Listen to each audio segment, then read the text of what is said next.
वीर्यं करवावहै तेजस्विनावधीतमस्तु मा विद्विषावहै. ಓಂ ಶಾಂತಿ ಶಾಂತಿ ಶಾಂತಿ. ಭಗವದ್ಗೀತಾ ಫಾರ್ ಯೂತ್, ಯುವಕರಿಗಾಗಿ ಭಗವದ್ಗೀತೆ ಕಾರ್ಯಕ್ರಮಕ್ಕೆ ನಿಮಗೆಲ್ಲರಿಗೂ ಸ್ವಾಗತ. ಕಳೆದ 12 ಅಧ್ಯಾಯಗಳಲ್ಲಿ ನಾನು ಮತ್ತು ಡಾಕ್ಟರ್ ಗುರುರಾಜ್ ಕರ್ಜಗಿ ಸರ್ ಭಗವದ್ಗೀತೆಯನ್ನು ಯುವಕರ ದೃಷ್ಟಿಕೋನದಲ್ಲಿ ನೋಡುವಂಥ ಪ್ರಯತ್ನವನ್ನು ಮಾಡಿದ್ದೇವೆ. ಕುರುಕ್ಷೇತ್ರದ ಕದನದಲ್ಲಿದ್ದಂಥ ಅರ್ಜುನ ಕೃಷ್ಣನಿಗೆ ಅನೇಕ ಪ್ರಶ್ನೆಗಳನ್ನ ಕೇಳ್ತಾನೆ. ಅವನ ಮನಸ್ಸಿನ ಅನೇಕ ಪ್ರಶ್ನೆಗಳು ಬರ್ತವೆ.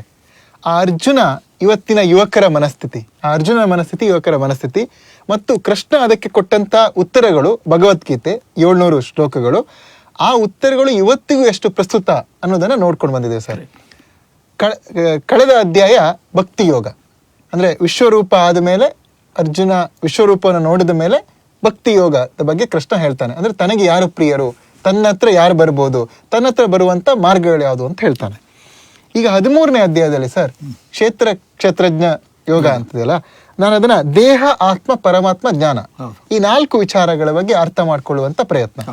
ಸೊ ಅದರಲ್ಲಿ ಕೃಷ್ಣ ಮೊದಲನೇ ಶ್ಲೋಕದಲ್ಲಿ ಕ್ಷೇತ್ರ ಅಂದ್ರೆ ಏನು, ಕ್ಷೇತ್ರಜ್ಞ ಅಂದ್ರೆ ಏನು, ಅಂದ್ರೆ ಪುರುಷ ಪ್ರಕೃತಿ ಇದ್ರ ಬಗ್ಗೆ ಮಾತಾಡ್ತಾ ಕ್ಷೇತ್ರ ದೇಹ ಮತ್ತು ಆತ್ಮದ ಬಗ್ಗೆ ಮಾತಾಡ್ತಾರೆ ಸರ್. ಇದು ಬಹಳ ಅದ್ಭುತವಾದಂಥ ಕೆಲಸ. ಭಗವದ್ಗೀತೆಗೆ 18 ಅಧ್ಯಾಯ ಇದೆ. 18 ಅಧ್ಯಾಯಗಳನ್ನು 3 ಷಟ್ಕಗಳನ್ನಾಗಿ ನೋಡ್ತಾರೆ. ಕರ್ಮ ಷಟ್ಕ, ಭಕ್ತಿ ಷಟ್ಕ ಮತ್ತು ಹಾಗೂ ಜ್ಞಾನ ಷಟ್ಕ ಅಂತ. ಷಟ್ಕ ಅಂದ್ರೆ 6 ಗುಂಪು. ಮೊದಲನೇ 6 ಅಧ್ಯಾಯಗಳು ಕರ್ಮ, ಮುಂದಿನ 6 ಅಧ್ಯಾಯ ಭಕ್ತಿ, ಮುಂದಿನ 6 ಅಧ್ಯಾಯ ಜ್ಞಾನ. ಅದರಿಂದ 13ನೇ ಅಧ್ಯಾಯ ಏನಿದೆಯೋ ಇದು ಜ್ಞಾನಕ್ಕೆ ಸಂಬಂಧಪಟ್ಟಂಥದ್ದು. ಭಕ್ತಿದು ಮುಗೀತು, ಈಗ ಕರ್ಮ ಮುಗೀತು. ಎಷ್ಟು ಸಿಸ್ಟಮ್ಯಾಟಿಕ್ ಕ್ಲಾಸಿಫೈ ಮಾಡಿಟ್ಟಿದ್ದಾರೆ ಅಂತ. ಇನ್ನೊಂದು, ಇಡೀ ನಮ್ಮ ಭಾರತ ತತ್ವಜ್ಞಾನದ ಮೂಲ ಮಾತು ಅಂದ್ರೆ ತತ್ ತ್ವಂ ಅಸಿ, ನೋ ದೈ ಸೆಲ್ಫ್. ನಿನ್ನ ನೀ ಅರ್ಥ ಮಾಡ್ಕೊಂಡ್ಬಿಡಪ್ಪ, ಜಗತ್ತನ್ನ ಅರ್ಥ ಮಾಡ್ಕೊಳ್ಳೋದು ಬೇಕಾಗಿಲ್ಲ ಅಂತ. ತತ್ ತ್ವಂ ಅಸಿ, ತ್ವಂ ಅಂದ್ರೆ ನೀನು, ತತ್ ಅಂದ್ರೆ ಅದು, ಅಸಿ ಅಂದ್ರೆ ತಿಳ್ಕೊ. ಈ 3 ಪದಗಳ ಮೇಲೆ ಮಾಡಿದ್ದು. ಇಲ್ಲಿ ಹೇಳ್ತಾರೆ ಮೊದಲಿನ 6 ಅಧ್ಯಾಯಗಳು ತ್ವಂ ಅಂದ್ರೆ ಆತ್ಮ ಚೈತನ್ಯದ ಬಗ್ಗೆ ಮಾತಾಡ್ತದೆ. 7ರಿಂದ 12 ತತ್ ಅಂದ್ರೆ ಅದು, ಆ ಶಕ್ತಿ. ಆಮೇಲೆ ಕೊನೆಯದು ಅಸಿ ಅಂದ್ರೆ ಜೀವ ಬ್ರಹ್ಮಗಳ ಸಂಯೋಗ ಹೆಂಗಾಗ್ತದೆ ಅನ್ನೋದು ಹೇಳ್ಬೇಕು. ಈ 13ನೇ ಅಧ್ಯಾಯದಲ್ಲಿ ಒಂದು ಮೊದಲನೇ ಪ್ರಶ್ನೆ ಅರ್ಜುನ ಕೇಳುವಂಥದ್ದು. ಈ ವಿಚಿತ್ರ ಹೇಳ್ಬೇಕು, ಈ ಮೊದಲನೇ ಪ್ರಶ್ನೆ ಬಹಳಷ್ಟು ಭಗವದ್ಗೀತೆ ಪುಸ್ತಕದಲ್ಲಿ ಇಲ್ಲ. ಅದು ಪ್ರಕ್ಷೇಪ ಅಂತ ಕೆಲವರು ಕರೆದಿದ್ರು.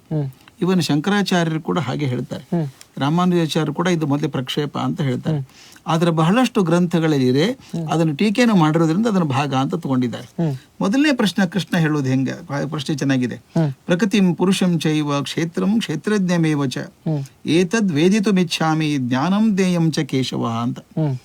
ನನಗೆ ಆಸೆ ಇದೆ ಕೃಷ್ಣ ಅಂತ, ದಯವಿಟ್ಟು ಹೇಳ್ಕೊಡು. ಏನು ಅಂದ್ರೆ ಪ್ರಕೃತಿ ಅಂದ್ರೇನು, ಪುರುಷ ಅಂದ್ರೇನು, ಕ್ಷೇತ್ರ ಅಂದ್ರೇನು, ಕ್ಷೇತ್ರಜ್ಞ ಅಂದ್ರೇನು, ಜ್ಞಾನ ಅಂದ್ರೇನು, ಜ್ಞಾನದ ಗುರಿ ಅಂದ್ರೇನು, ಎಲ್ಲ ಪದಗಳು ತಲೆ ಕನ್ಫ್ಯೂಸ್ ಆಗ್ತದೆ ನನಗೆ, ಹೇಳ್ಬಿಡು ಅಂತ ಹೇಳ್ತಾನೆ. ಕೃಷ್ಣನ ಉತ್ತರ ಎಷ್ಟು ಚೆನ್ನಾಗಿದೆ ನೋಡಿ, ಎಷ್ಟು ಸುಲಭವಾಗಿ ಹೇಳ್ಬೋದು ಅಷ್ಟು ಹೇಳ್ತಾನೆ. ಸಂಸ್ಕೃತದಲ್ಲಿರೋದು ನಾನು ಸುಲಭವಾಗಿ ಹೇಳ್ತೀನಿ ಅದನ್ನು. ಇದಂ ಶರೀರಂ ಕೌಂತೇಯ, ಎಷ್ಟು ಚೆನ್ನಾಗಿದೆ ಏನು ಮಾತಿದು. ಇದಂ ಶರೀರಂ ಕೌಂತೇಯ ಕ್ಷೇತ್ರಮಿತ್ ಅಭಿಧೀಯತೆ ಏತದ್ಯೋ ವೇತ್ಯತಂ ಪ್ರಾಹು ಕ್ಷೇತ್ರಜ್ಞ ಇತಿ ತದ್ವಿಧ. ಕೃಷ್ಣನ ಮಾತು ಎಷ್ಟು ತೂಕದ್ದಿದೆ ಅಂದ್ರೆ, ಇದಂ ಶರೀರಂ ಕೌಂತೇಯ, ಈ ಶರೀರ ಇದೆಯಲ್ಲಪ್ಪ ಕೌಂತೇಯ, ಪ್ರಾರ್ಥ ಕ್ಷೇತ್ರಮಿತ್ ಅಭಿಧೀಯತೆ, ಇದನ್ನ ಕ್ಷೇತ್ರ ಅಂತ ಕರೀತಾರೆ, ದೇಹವನ್ನ ಕ್ಷೇತ್ರ ಅಂತ ಕರೀತಾರೆ. ಏತದ್ಯೋ ವೇತ್ಯತಂ ಪ್ರಾಹು ಕ್ಷೇತ್ರಜ್ಞ ಇತಿ ತದ್ವಿಧ. ನಾನ್ ಹೇಳ್ತೀನಿ ಅನ್ನಲ್ಲ ಕೃಷ್ಣ ಬುದ್ಧಿವಂತ, ಅಲ್ಲಿ ತಿಳಿದವ್ರು ಹೇಳ್ತಾರಪ್ಪ ಹಿಂಗೆ ಅಂತ. ಕೃಷ್ಣನಿಗಿಂತ ತಿಳಿದವ್ರು ಇರ್ಬೇಕಾ? ಅವನು ಹೇಳೋದು, ತಿಳಿದವ್ರು ಹೇಳೋ ಮಾತೇನು ಅಂದ್ರೆ, ಈ ದೇಹ ಕ್ಷೇತ್ರ ಆದ್ರೆ ದೇಹವನ್ನ ಚೆನ್ನಾಗಿ ಬಲ್ಲವನಿದ್ದಾನಲ್ಲ ಅವನು ಕ್ಷೇತ್ರಜ್ಞ. ಜ್ಞ ಅಂದ್ರೆ ತಿಳಿದವನು ಅಂತ. ತಜ್ಞ ಅಂತ ಬಳಸ್ತೀವಿ ನೋಡಿ ಕನ್ನಡದ ಪದ ನಾವು, ಅದನ್ನ ತಿಳ್ಕೊಂಡವನು ಅಂತ. ಯಾರು ದೇಹದ ಬಗ್ಗೆ ಚೆನ್ನಾಗಿ ತಿಳ್ಕೊಂಡಿದ್ದಾನೋ ಅವನು ಕ್ಷೇತ್ರಜ್ಞ. 2 ಕ್ಷೇತ್ರ ಕ್ಷೇತ್ರಜ್ಞ ಅಂತ ಆಯ್ತು. ದೇಹ ಅನ್ನುವಂಥ ಎರಡು ಮಾತು ಬಹಳ ಚೆನ್ನಾಗಿರೋದು ಇಲ್ಲಿ. ಒಂದು ಜಡ, ಇನ್ನೊಂದು ಚೇತನ ಅಂತ.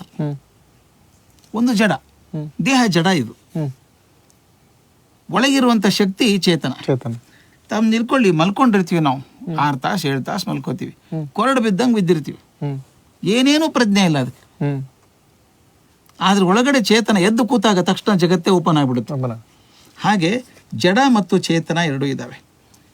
ಈ ದೇಹ ಕ್ಷೇತ್ರ ಅಂತ ಹೇಳಿದೆ. ಕ್ಷೇತ್ರ ಅಂದ್ರೆ ಫೀಲ್ಡ್. ಯಾವುದೋ ಒಂದು ಚಟುವಟಿಕೆ ನಡಿಬೇಕಾದ್ರೆ ಒಂದು ಜಾಗ ಬೇಕಲ್ವಾ? ಯಾವುದೇ ಚಟುವಟಿಕೆ ಇರಲಿ, ಈಗ ಹಾರೋದಕ್ಕೆ ವಿಮಾನ ಬೇಕು. ಹಾರಬೇಕು ಅಂತ ಅಪೇಕ್ಷೆ ಮಾಡಿದ್ರೆ ಹಾರೋಲ್ಲ, ವಿಮಾನ ಬೇಕು. ಈಗ ಯಾವುದೋ ಕರೆಂಟ್ ಕೆಲಸ, ಲೈಟ್ ಬೇಕಿದ್ದು ನಮಗೆ, ಮೈಕ್ ಬೇಕು, ಎಲ್ಲ ಬೇಕು, ಕರೆಂಟ್ ಬೇಕು, ವಿದ್ಯುತ್ ಶಕ್ತಿ ಬೇಕು ನನಗೆ. ಈ ಉಪಕರಣಗಳೆಲ್ಲ ಕೆಲಸ ಮಾಡೋದು ಯಾವಾಗ ಅಂದಾಗ ವಿದ್ಯುತ್ ಶಕ್ತಿ ಇದ್ದಾಗ ಮಾತ್ರ. ಇದ್ರೆ ಏನೂ ಪ್ರಯೋಜನ ಇಲ್ಲ. ಎಲ್ಲ ಫೀಲ್ಡ್ ಇದು, ಕಣ್ಣಿಗೆ ಕಾಣಿಸುವಂಥದ್ದು ಕ್ಷೇತ್ರಗಳು. ಆ ಕ್ಷೇತ್ರಕ್ಕೆ ಶಕ್ತಿ ಕೊಡೋದಿದೆಯಲ್ಲ, ಅದು ಕ್ಷೇತ್ರಜ್ಞ. ಈಗ ಕ್ರಿಕೆಟ್ ಆಡಬೇಕು, ಭಾರತದಲ್ಲಿ ಆಡೋಕ್ಕಾಗಲ್ಲ. ಕ್ರಿಕೆಟ್ ಕನಸಿನಲ್ಲಿ ಆಡೋಕ್ಕಾಗತ್ತಾ? ಮೈದಾನ ಬೇಕೇ ಬೇಕು. ಕಡೆ UAE ಹೋದಾದ್ರೂ ಮಾಡ್ಕೋಬೇಕು, IPL ಮಾಡ್ಕೋಬೇಕು, ಕ್ಷೇತ್ರ ಬೇಕು. ಕ್ಷೇತ್ರ ಇಲ್ಲದೆ ಅದಕ್ಕೆ ನೋಡಿ ಕ್ಷೇತ್ರ ರಕ್ಷಕರು ಅಂತ ಕರೀತಾರೆ ಫೀಲ್ಡರ್ಸ್ಗೆಲ್ಲಾನು. ಆ ಕ್ಷೇತ್ರವನ್ನು ರಕ್ಷಣೆ ಮಾಡುವಂಥವ್ರು. ಎಷ್ಟು ಸುಲಭದ ಮಾತು, ಕ್ಷೇತ್ರ ಬಳಸ್ತೀವಿ ನಾವು. ಫೀಲ್ಡ್ ಅದು ಯಾವುದೇ ಕೆಲಸ ಮಾಡ್ಬೇಕಾದ್ರು. ಈಗ ನೋಡಿ, ನಾನು ಏನೇ ಕೆಲಸ ಮಾಡೋದು ದೇಹದ ಮೂಲಕನೇ ಮಾಡ್ಬೇಕಾ? ದೇಹ ಬಿಟ್ಟು ಮಾಡೋಕೆ ಸಾಧ್ಯವೇ ಇಲ್ಲ. ನಾನು ಏನೇ ಮಾಡಿದ್ರು, ನನ್ನ ಮನಸ್ಸಿನ ವಿಚಾರ ಏನೇ ಇದ್ರು ಹೊರಗಡೆ ಬರೋದು ನನ್ನ ಕ್ರಿಯೆಗಳಿಂದಾನೇ ಬರೋದು, ದೇಹದಿಂದಾನೇ ಬರೋದು. ಆದ್ರಿಂದ ನಮ್ಮೊಳಗಿನ ಚೈತನ್ಯ ಹೊರಗಡೆ ಪ್ರಕಟ ಆಗೋದು ದೇಹದಿಂದಾನೇ. ಆದ್ರಿಂದ ಕ್ಷೇತ್ರ ಬಹಳ ಮುಖ್ಯ. ದೇಹ ಇಲ್ಲದೆ ಕೆಲಸ ಆಗಲ್ಲ. ಅದಕ್ಕೆ ನಮ್ಮ ಗುಡ್ಡಪ್ಪನವ್ರ ಭಾಷೆ ಅಂತ ಹೇಳ್ತಾರೆ, ಕಲ್ಮಶದ ವಲ್ಮೀಕವೆಂದೊಡಲ ಜರೆಯದಿರು ಧರ್ಮಪುರಿಯಂದದನು ಋಷಿಗಳು ವರದಿಹರು ಹಮ್ಮುಳ್ಳ ಹಯವ ಕಾಪಿಟ್ಟು ಕಡಿವಣ ತೊಡಿಸೆ ನಿಮ್ಮ ಗುರಿಗೈದಿಪುದು ಮಂಕುತಿಮ್ಮ ಅಂತ. ಈ ದೇಹ ಇದೆಯಲ್ಲ, ಕಲ್ಮಶದ ವಲ್ಮೀಕವೆಂದೊಡಲ ಜರೆಯದಿರು. ಈ ಒಡಲು ದೇಹ ಇದೆಯಲ್ಲ, ಕಲ್ಮಶದ ವಲ್ಮೀಕ ಹುತ್ತ, ಬರೀ ಹೊಲಸು ತುಂಬಿದ ಹುತ್ತ. ಹೇಳ್ತಾರೆ ಮೂಳೆ ಮಾಂಸದ ತಡಿಕೆ ಅಂತ. ಏನಿಲ್ಲ ದೇಹದೊಳಗೆ, ಏನಿಲ್ಲ, ಹಂಗನ್ಬೇಡ. ಕಲ್ಮಶದ ವಲ್ಮೀಕವೆಂದೊಡಲ ಜರೆಯದಿರು. ಇದು ಕಸ ತುಂಬಿದ್ದು, ಹೊಲಸು ತುಂಬಿದಂತಹ ಒಂದು ಹುತ್ತ ಅಂತ ಅನ್ಬೇಡ ದೇಹಕ್ಕೆ.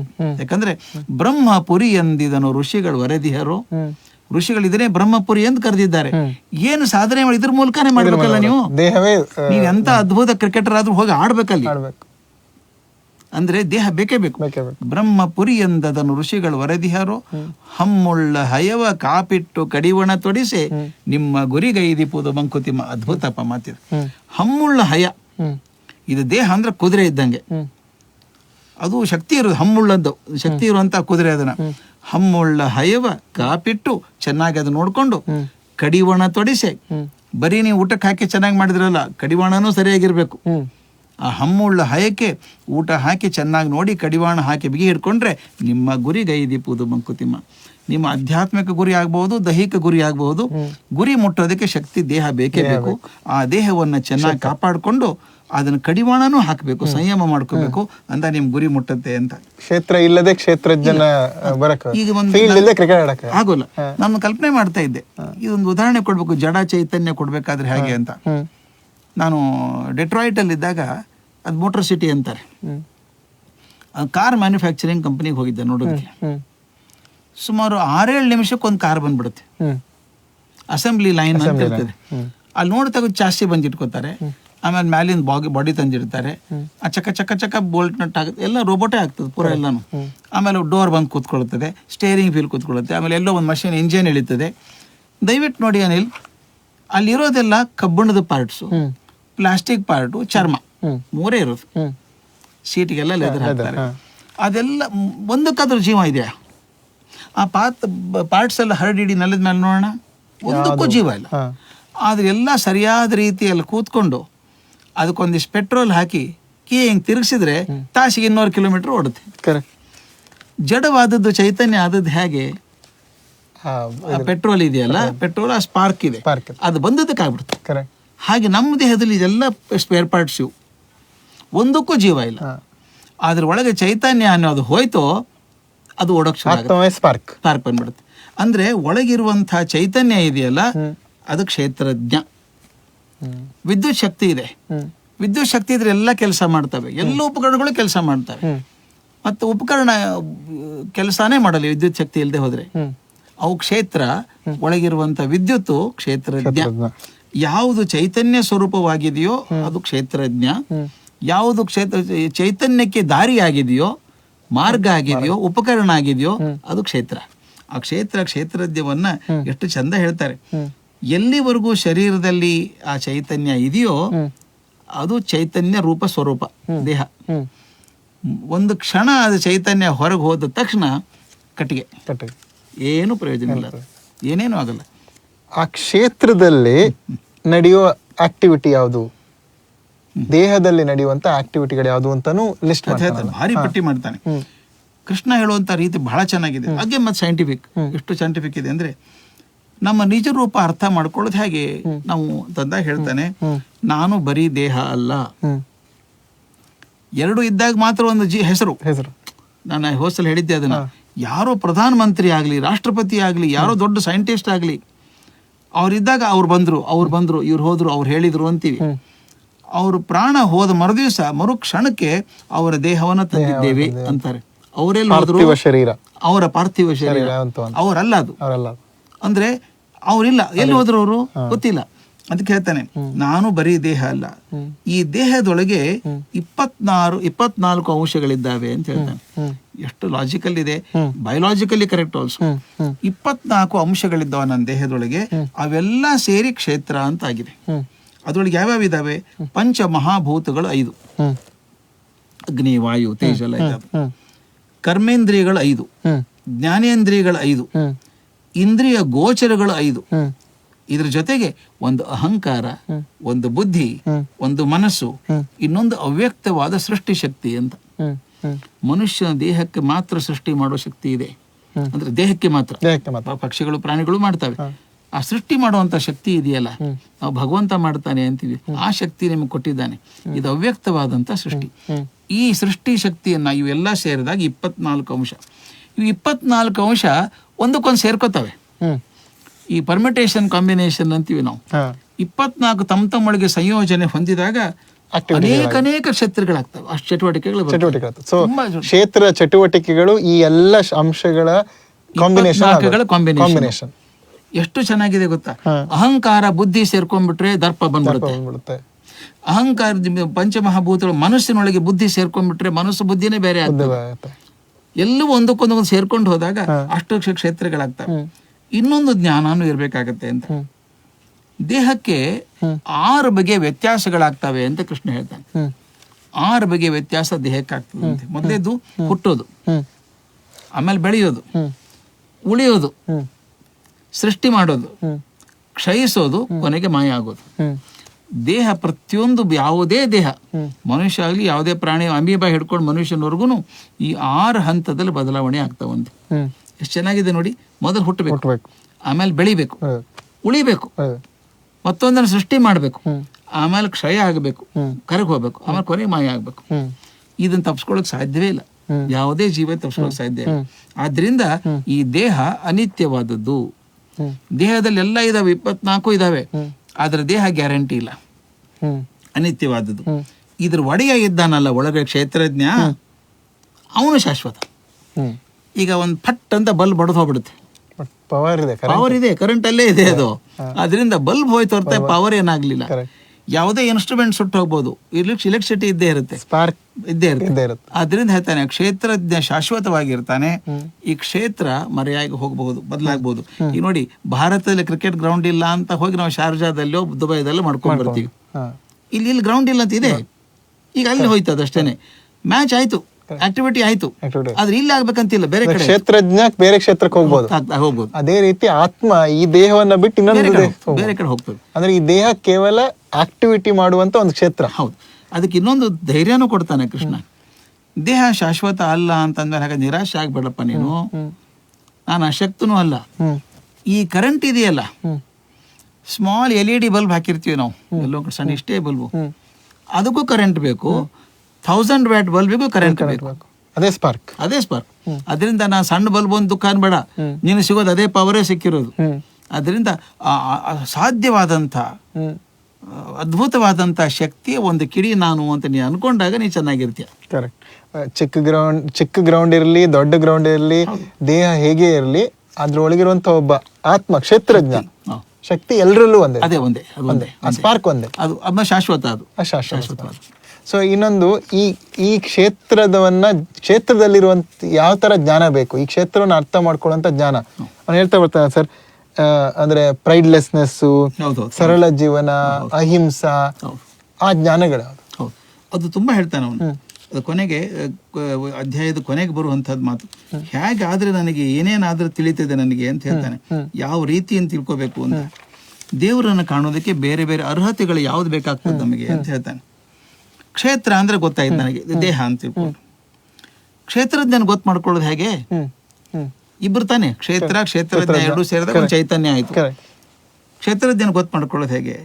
ಅದಕ್ಕೆ ಭಗವಂತ ಕೃಷ್ಣ ಇದ್ರೊಳಗೆ 20 ಜ್ಞಾನ ಸಾಧನೆಗಳನ್ನ ಗುರುತಿಸ್ತಾನೆ.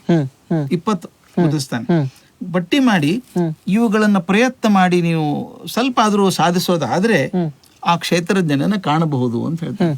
ಎಷ್ಟು ಅದ್ಭುತ ಅಶ್ಯೂರೆನ್ಸ್ ಅಲ್ವಾ ಅದು. ನಿಮ್ಗೆ ಎಲಿಜಿಬಿಲಿಟಿ, ಸಿನಿಮಾ ತೋರಿಸ್ತೀವಿ ನಾವು, ಟಿಕೆಟ್ ತಗೊಂಡ್ಬರ್ಬೇಕಪ್ಪ ಹೊರಗಡೆ. ನೀವು ಟಿಕೆಟ್ ತಗೊಂಬಂದ್ರೆ ಒಳಗೆ ಸಿನಿಮಾ ತೋರಿಸ್ತೀವಿ. ಎಲಿಜಿಬಿಲಿಟಿ ಬೇಕಲ್ಲ ನಿಮ್ಗೆ, ಅರ್ಹತೆ ಇಲ್ಲದೆ ಯಾವ್ದು ಸಾಧ್ಯ ಇಲ್ಲ. ಅದಕ್ಕೆ ಹೇಳ್ತಾನೆ 5 ಶ್ಲೋಕಗಳಿದ್ದಾವು. 5 ಶ್ಲೋಕಗಳೊಳಗೆ 20 ಗುಣಗಳನ್ನ ಹೇಳ್ತಾನೆ. ಅದ್ರಲ್ಲಿ ಕೆಲವು ಸಕಾರಾತ್ಮಕ ಗುಣಗಳು, ಕೆಲವು ನಕಾರಾತ್ಮಕ ಇದ್ದಾವೆ. ಸಕಾರಾತ್ಮಕವಾಗಿರೋದು ಹಾಗಿರ್ಬೇಕು ಅಂತ ಹೇಳ್ತಾನೆ, ನಕಾರಾತ್ಮಕವಾಗಿರೋದು ಹೇಳಿ ಹಿಂಗಿರ್ಬಾರ್ದು ಅಂತ ಹೇಳ್ತಾನೆ. ಅದ್ರಲ್ಲಿ ಕೆಲವು ಗುಣಗಳು ಬಹಳ ಅದ್ಭುತವಾದದ್ದು. ಅಮಾನಿತ್ವ ಅಂತ ಕೆಲವು ಪದಗಳನ್ನು ಹೇಳ್ಬೇಕು ಹುಡುಗರಿಗೆ ಅನಿಸ್ತು ನನಗೆ. ಅಮಾನಿತ್ವ ಅಂತ ಇದೆಷ್ಟು ಚೆನ್ನಾಗಿದೆ ಪದ ಗೊತ್ತಾ? ಅಮಾನಿತ್ವ ಅಂದ್ರೆ ಮಾನಕ್ಕೋಸ್ಕರ ತುಂಬಾ ಹಾರಾಡುವನಲ್ಲ, ವಿನೀತ ಭಾವ. ಯಾರು ತನ್ನ ಗುಣದಿಂದಾಗಿ ವಿನೀತನಾಗಿರ್ತಾನೋ, ವಿನಮ್ರನಾಗಿರ್ತಾನೋ, ವಿನಯನಾಗಿರ್ತಾನೋ ಅದು ಅಮಾನಿತ್ವ ಅಂತ. ಅದಂಭಿತ್ವ ಅಂತ ಕರೀತಾನೆ, ಬಹಳ ಒಳ್ಳೆ ಗುಣ ಅದು. ಅದಂಭಿತ್ವ ಅಂದ್ರೆ ತೋರಿಸ್ಕೊಳ್ಳೋದು, ಇರೋದಿಷ್ಟು ತೋರಿಸ್ಕೊಳ್ಳೋದು ಭಾರಿ ಭಾರಿ.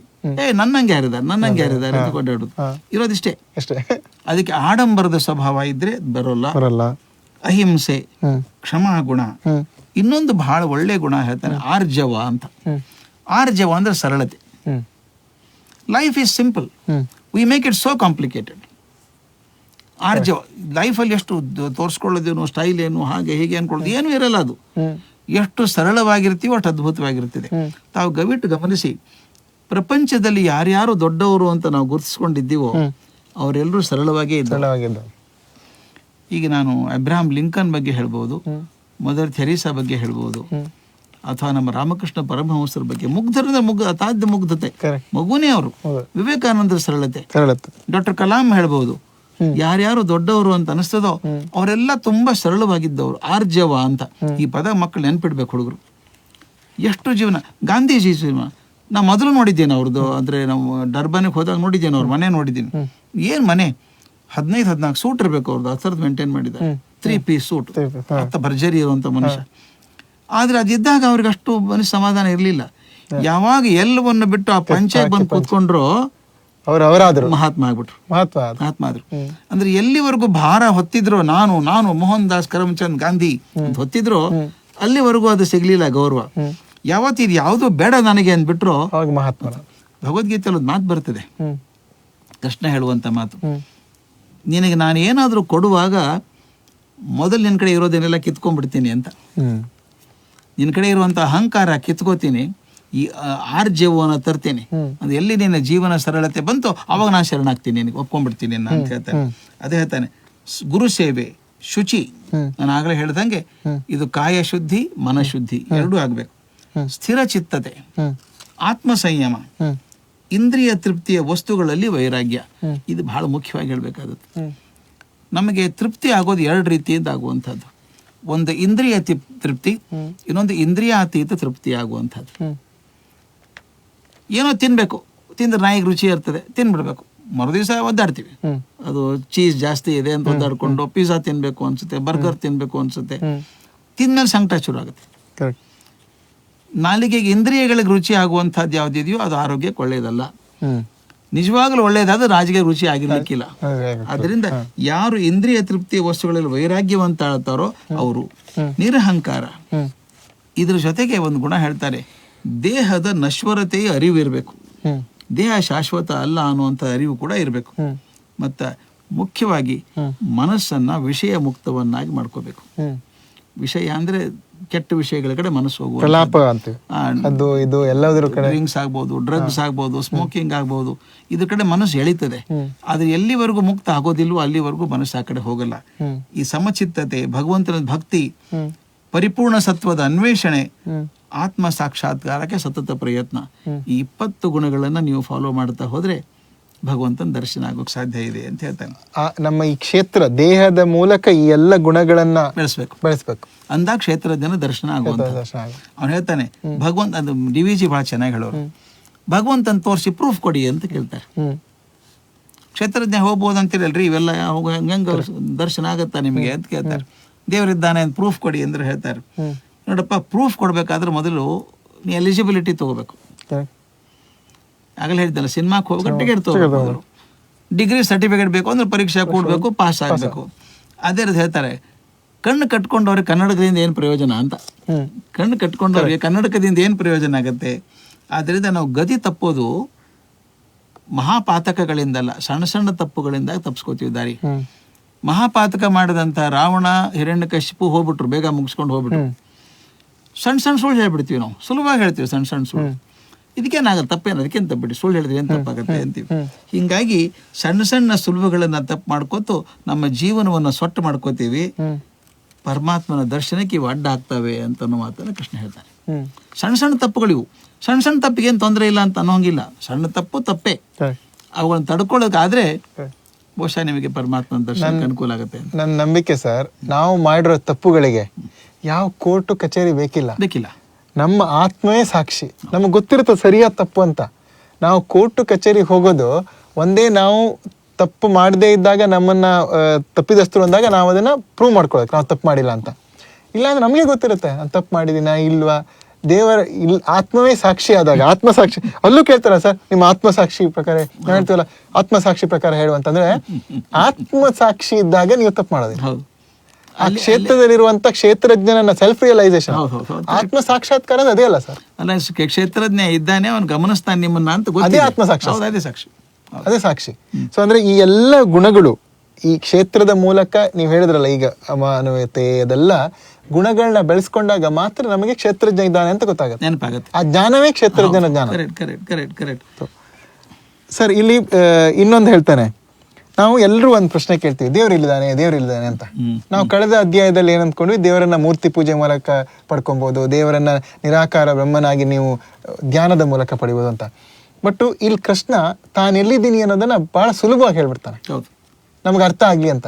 ಅದು ಎಲ್ಲೆಲ್ಲೋ ಹುಡುಕದೇ ಇರೋ ಕೃಷ್ಣನ ಎಲ್ಲಿ ಹುಡುಕ್ಬೇಕು ಅಂತ ಹೇಳ್ತಾನೆ. ಎಲ್ಲಿ ಹುಡುಕ್ತೀರಿ, ದೇವರನ್ನ ಹುಡುಕೋದು ಎಲ್ಲಿ ಅಂತ ಅವ್ನು ಹೇಳ್ತಾನೆ. ದೇವ್ರನ್ನ ಹುಡುಕ್ಬೇಕಾದ್ರೆ ನೀವು ನಿಮ್ಮೊಳಗೆ ನೋಡ್ಕೊಳ್ಳಿ, ನಿಮ್ಮ ದೇಹದೊಳಗೆ ಸೇರ್ಕೊಂಡಿದ್ದೀನಿ ನಾನು.